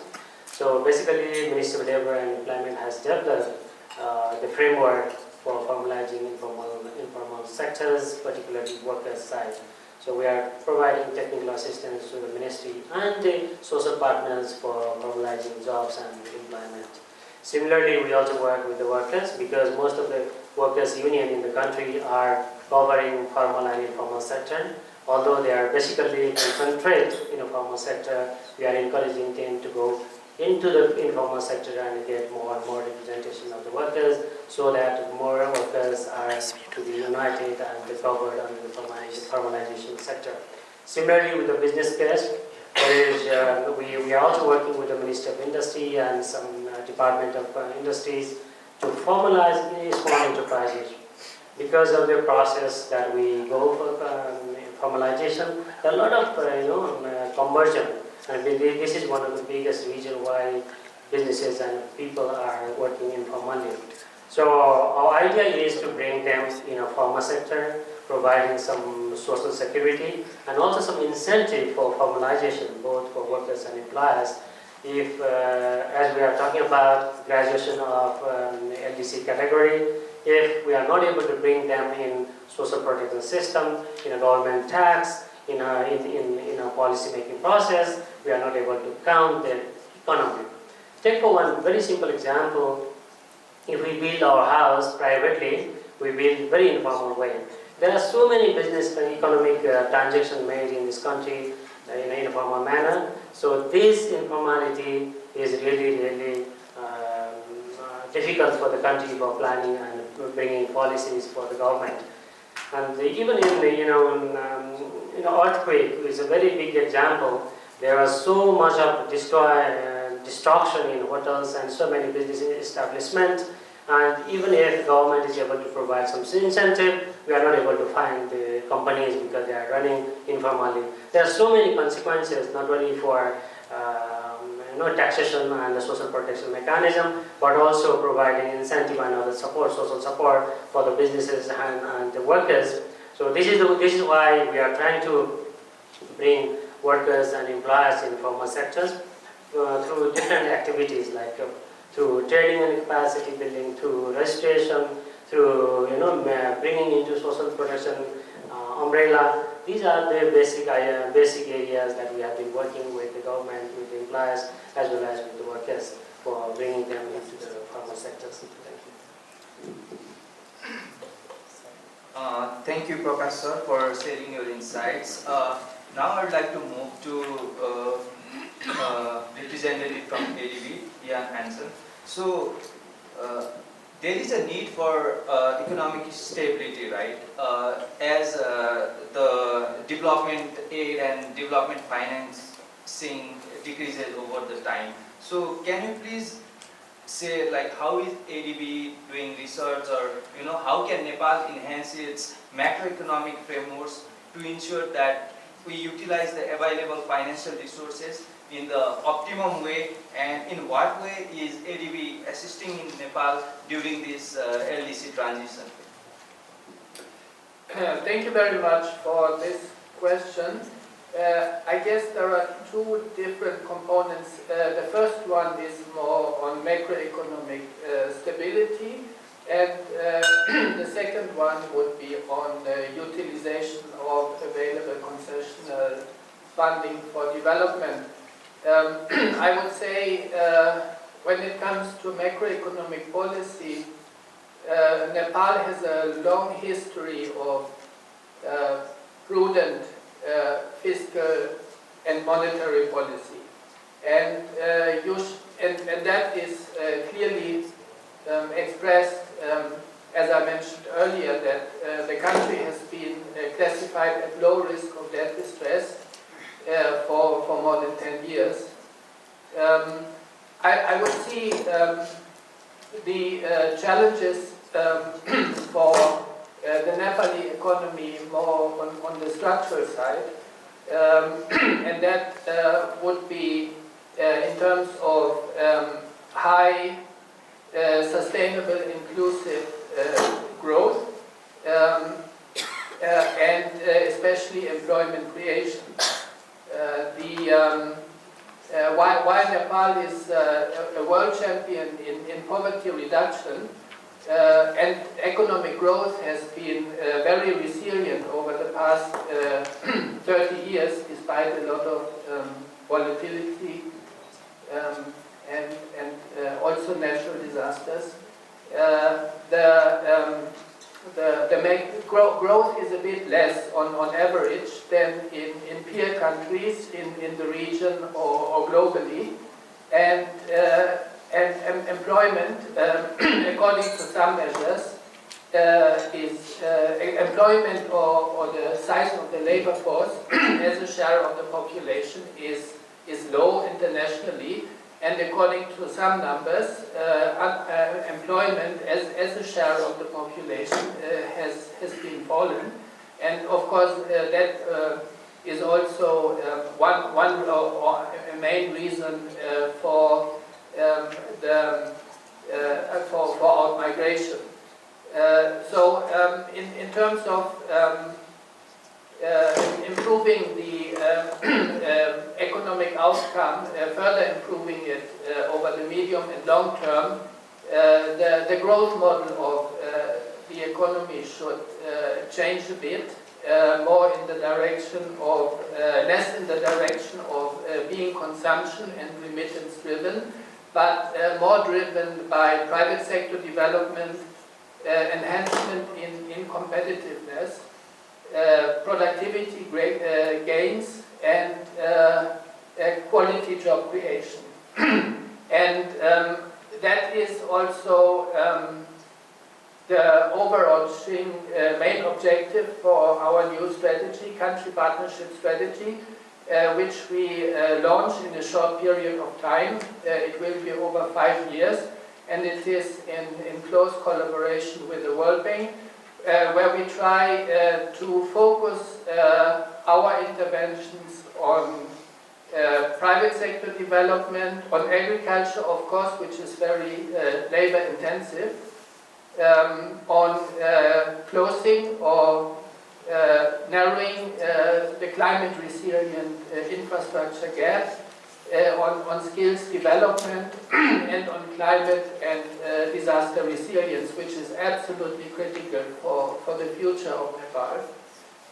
That would be my first response to your question. Secondly, I think in terms of utilizing available development finance, and I'm not so sure if it would be radically lower over the medium term, and it would not be from ADB. Of course, over the very long term it will, but I think the absorption capacity, the capacity building for project cycle management is in the government, in all 3 tiers of government, and especially at the subnational level, which is now more engaged in investments, also supported by development partners, is very important. And both World Bank and ADB, we are offering, we are doing joint support for project portfolio improvement, for supporting implementation, the quality of implementation of our investments, and we are providing technical support, and we are working very closely and monitoring the performance of our portfolios together with the government. Thank you. Perfect.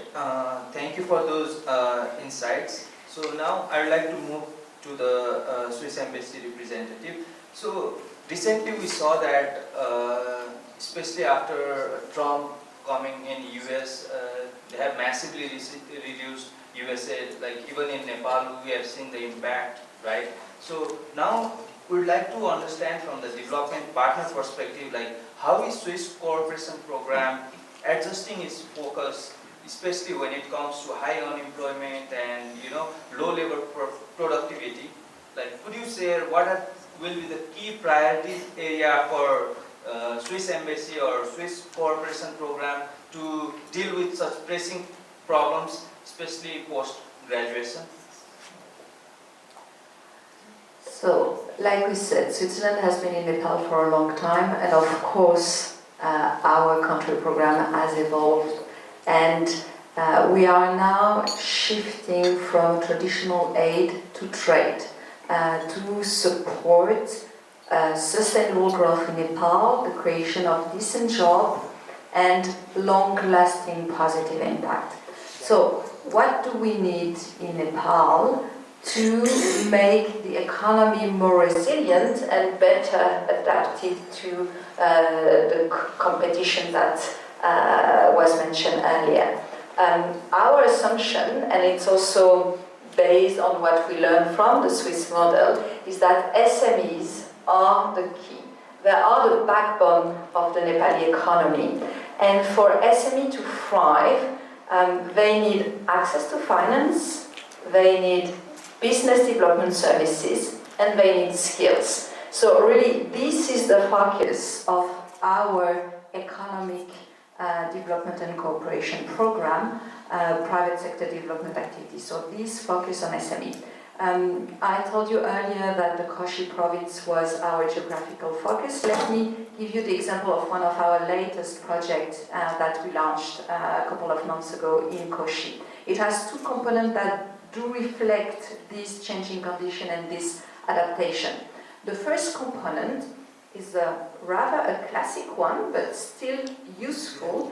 It's technical assistance facility for SMEs to help them strengthen their bankability, meaning we will select promising SME that have the potential to grow, to scale, and we will provide them with business development services so that their application for finance products is better received by the banks. On the other side, working on the supply part of the market, we are also setting up together with the government of Koshi the very first provincial guarantee scheme in Nepal that will be co-financed by Switzerland and the government of Koshi.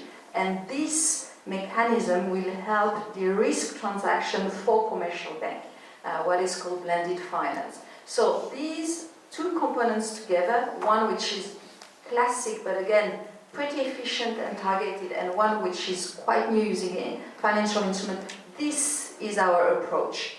And again, we're not operating in a vacuum. We cooperate, align closely with the three tiers of government to ensure that our activities is aligned and that we don't disrupt or create alteration. Then comes LDC graduation. And we said, okay, we need a resilient economy, we need more trade, we need more sustainability. But there is another key to success that we again learned in Switzerland the hard way. It's innovation. So where do we see innovation potential in this country? The answer is quite easy. Look around yourself.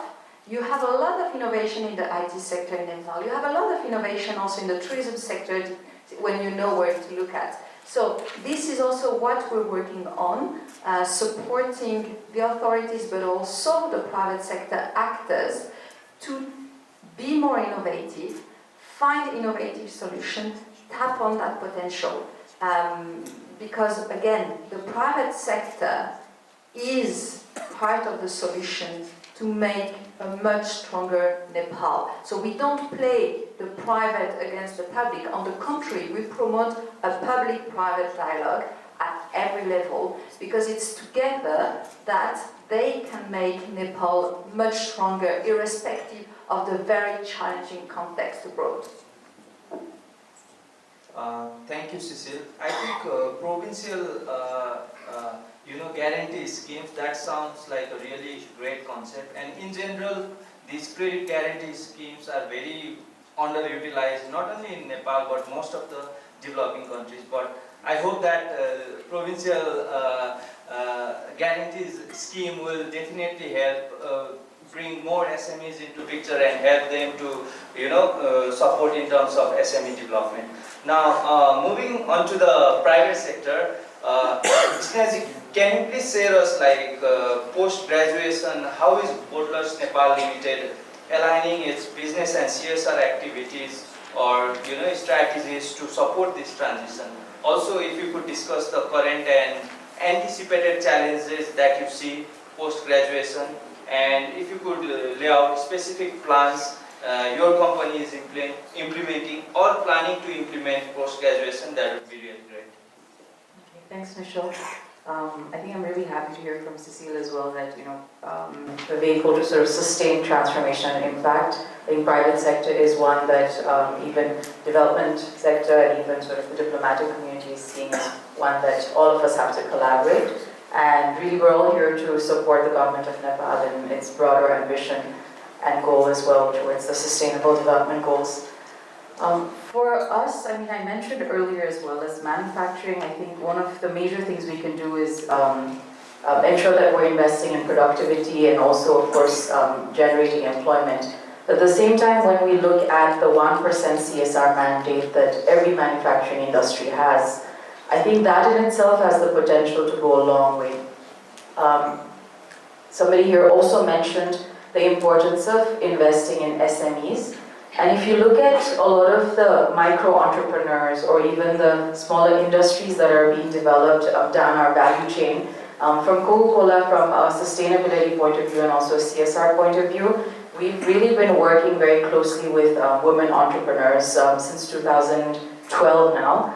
And even now, we have this ambitious target of reaching out to more than 5,000 women retailers in our value chain by 2026. But what does that really mean, right? Where does that trickle down really happen when you look at empowering women? Is that actually we're trying to see if every woman who's running an END, or a grocery store, or kirana pasal or a khazagar, how can we empower that single woman who is then not only generating more income or income for her business, but then also able to invest that into better outcomes for her family.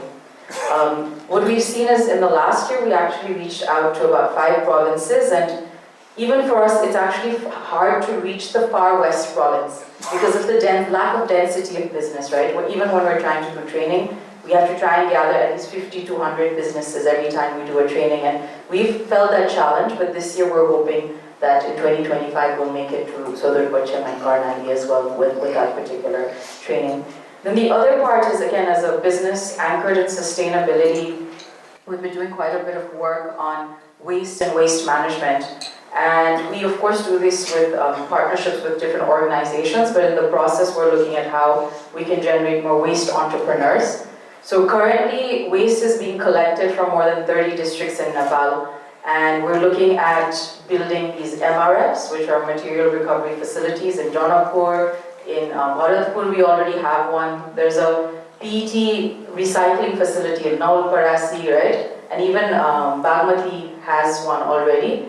What I'm trying to share here is that while it might look like from the outside that not much is happening, there's actually been a lot of economic activity that has also been benefiting the environment that's been taking place already.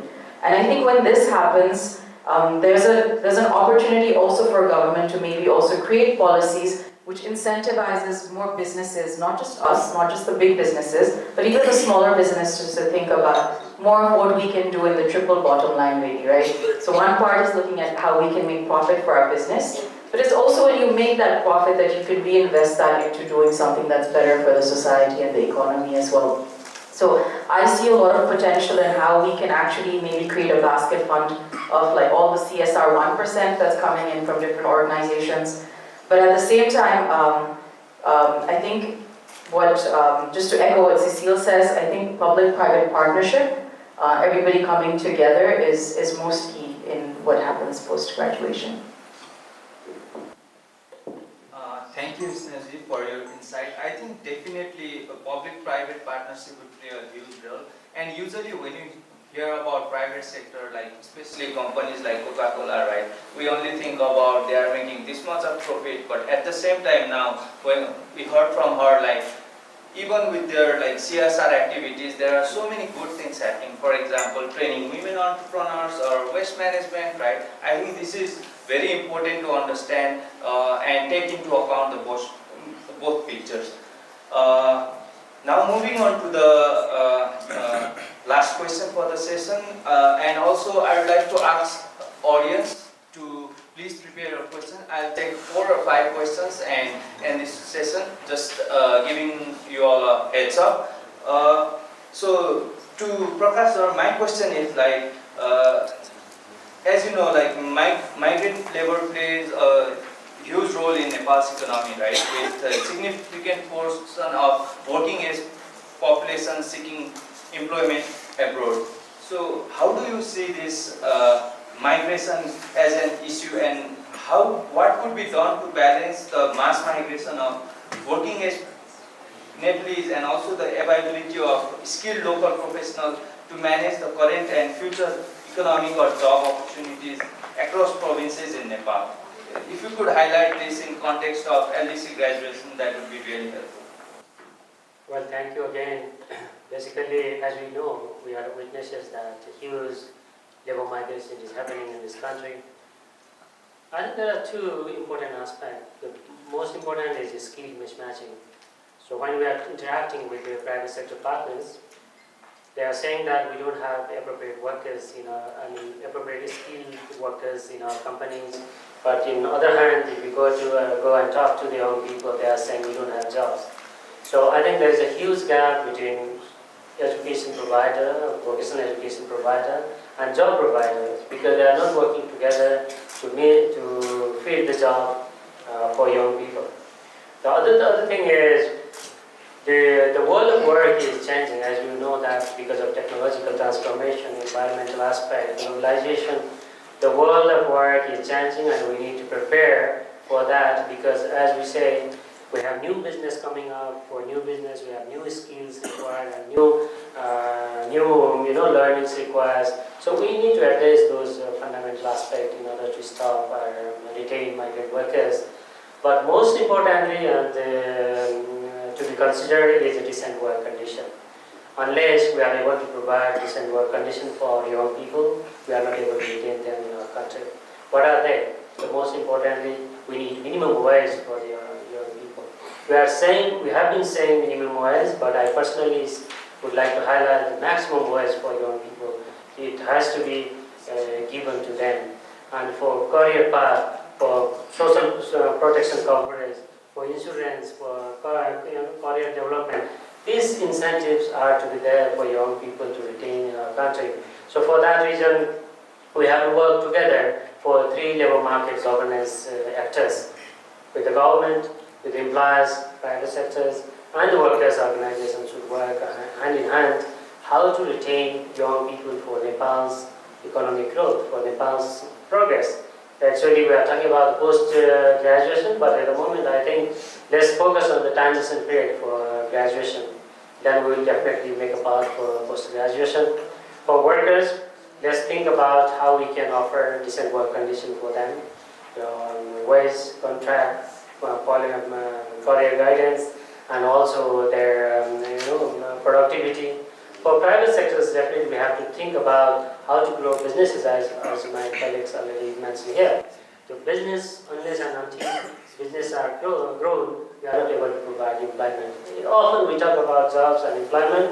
Employment is the result of the businesses, the result of the successful businesses. Because if I am able to invest and if I am able to progress my business, then only I can offer jobs for my young people, for the young people of the country. But think about this ecosystem.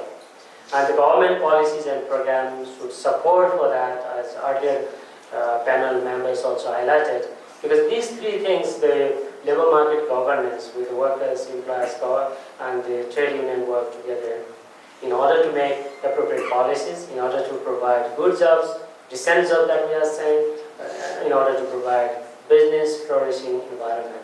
Unless we are able to balance those tripartite mechanisms, we are not able to provide decent job. That means the migration and the decent job deficit are keep going.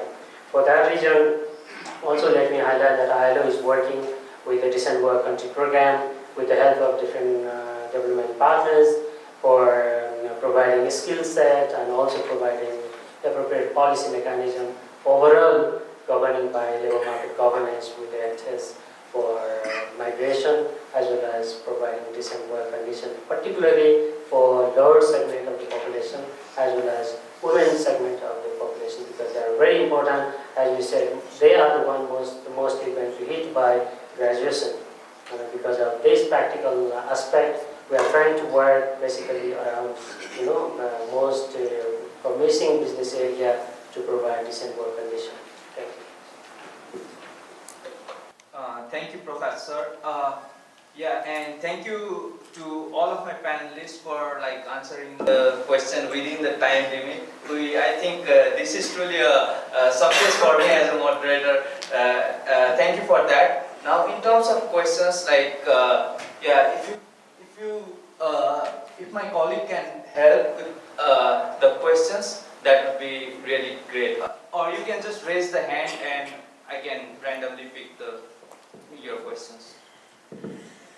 Thank you, Nishalji. My question to Cecily.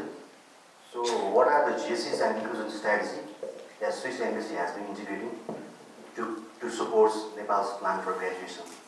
Just inclusion and strategy. Thank you.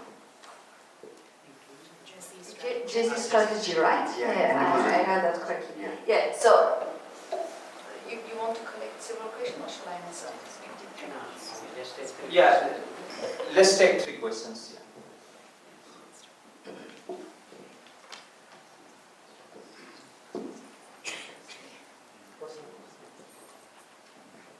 Hi, this is Krishna, and my question is to Cecily again. So, I was very hooked with the wonderful work that the Switzerland, Embassy of Switzerland has been doing in Kosi province, and my question is related to the same area. So, you did emphasize that you are facilitating a first province guarantee scheme. So, I want to know more about it.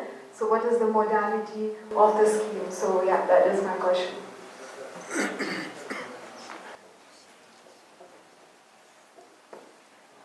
Thank you. My name is Shivraj Bhatt.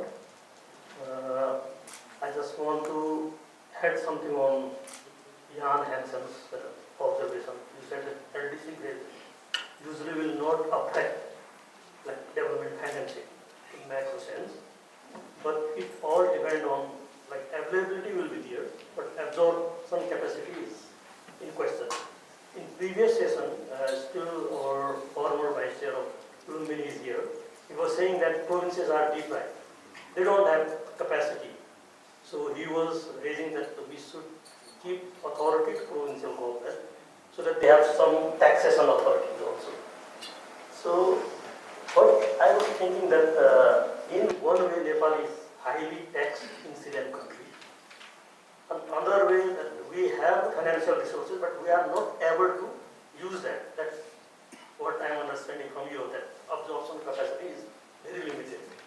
Now, in the talk, when Cecil was talking about that the creation of institution is very important, and 10 years is not enough for federal system. At least we have institutions. At least we have one level of or 3 levels of government. So those institutions, my one question is both of you that how they can help to raise the absorption capacity at the provincial and the local level also. So is there anything they have to do additional in addition to what they are usually doing right now? The second question is any of the like financial institutions like ADB and World Bank, they are able to direct like loan agreement with any provincial government or local government? Is there any possibility you are discussing with the government? Because that question I think is missing, because one way we hearing that provincial government are not able to raise the resources they need. Other way, they don't, if they have any that kind of possibility to directly do some agreement from your organization with the provincial government or some local government so that they can invest on their plan. Those are 2. Yeah, Cecil, you can. Yes, so to start with the JC strategy. So the Embassy of Switzerland has quite a strong JC strategy. For each project we start, we do a JC assessment. We have been doing a really in-depth exercise in the past years, and we're integrating a JC component all across the board. So we don't have one project, it's not project focused, it's all across the board in all our projects and portfolio that we look for JC criteria, JC components. And we also walk the talk from our end, meaning we have a diversity policy at the embassy when we recruit staff or when we set up teams to implement projects. So it's not only singing the gospel, but also participating into it and implementing it ourselves. And again, we are convinced that only inclusive institutions, inclusive projects can contribute to a sustainable growth. That's for the JC strategy. Second question on the provincial guarantee scheme. So I won't be able to give you all the details because we're currently designing the mechanism together with the province and the DCGF. But the idea, and to come back to a comment Nishal made earlier, it's indeed to make the scheme as incentivizing as possible so that the bank use it without distorting the market. So it's really striking a fine balance to make a mechanism which is appealing, which is meaningful, again, without ending up in a situation where banks take too much risk and then grant loans to SMEs that aren't viable, aren't bankable. But the details will be known later on. We will launch the guarantee scheme hopefully by the end of March, and then you'll have all the details, but we're currently working on that. Thank you for your question. Maybe I start with the second one. The development cooperation policy by the government is mandating that all development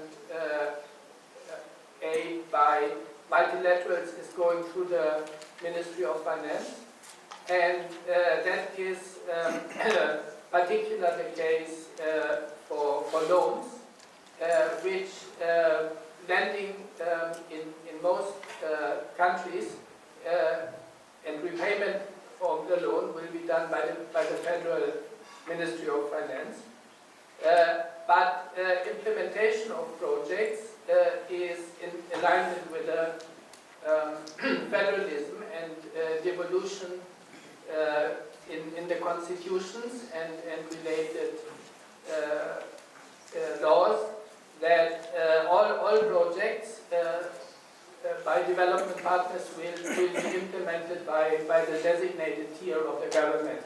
And they will be identified, they will be processed, prepared, and implemented with the designated subnational authority. And with regard to your first question, because of the increased devolution of public service deliveries and investment, the capacity of the subnational authorities has to be built, and that is one of the priorities of the development partners. We are usually mainstreaming that in our projects, that we have capacity building components, or we have special technical assistance to increase the capacity. But I would say in the long term, and that is the objective of federalism, is that service delivery will improve by allocating the function of delivering the services to those units who are closest to the consumer and to the beneficiary. I think that's also very important. All right. Thank you to all of my panelists. With this, I think we are going to close the question and answer, and I'm sure we'll have more discussion while having dinner later on. Once again, thank you to all my panelists for your interesting insights, and we hope together with development partners, international organizations, multilateral institutions, and also from the private sector, we all can work together and definitely make this a smooth transition and contribute to Nepal's development. Thank you everyone, and thank you to all the audience for listening to this amazing set of panels.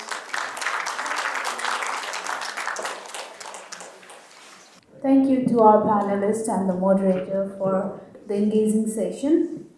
With this, we've marked the end of the panel discussion session. Now, to present the vote of thanks and concluding remark, I'd like to invite up on stage our chairperson for the event, the business head at ICRA Nepal, and the member of NIPoRe's advisory board, Ms. Varsa Trashsaman.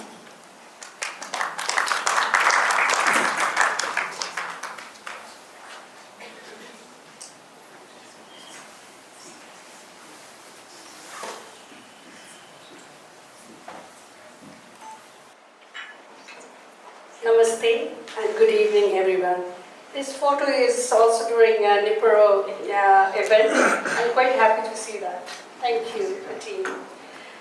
Respected distinguished guests, panelists, moderators, and participants on behalf of the organizing team, I would like to thank you all for your valuable time to make today's session an event for exchanging ideas and how to improve overall performance of Nepal's provinces in light of contemporary and future events.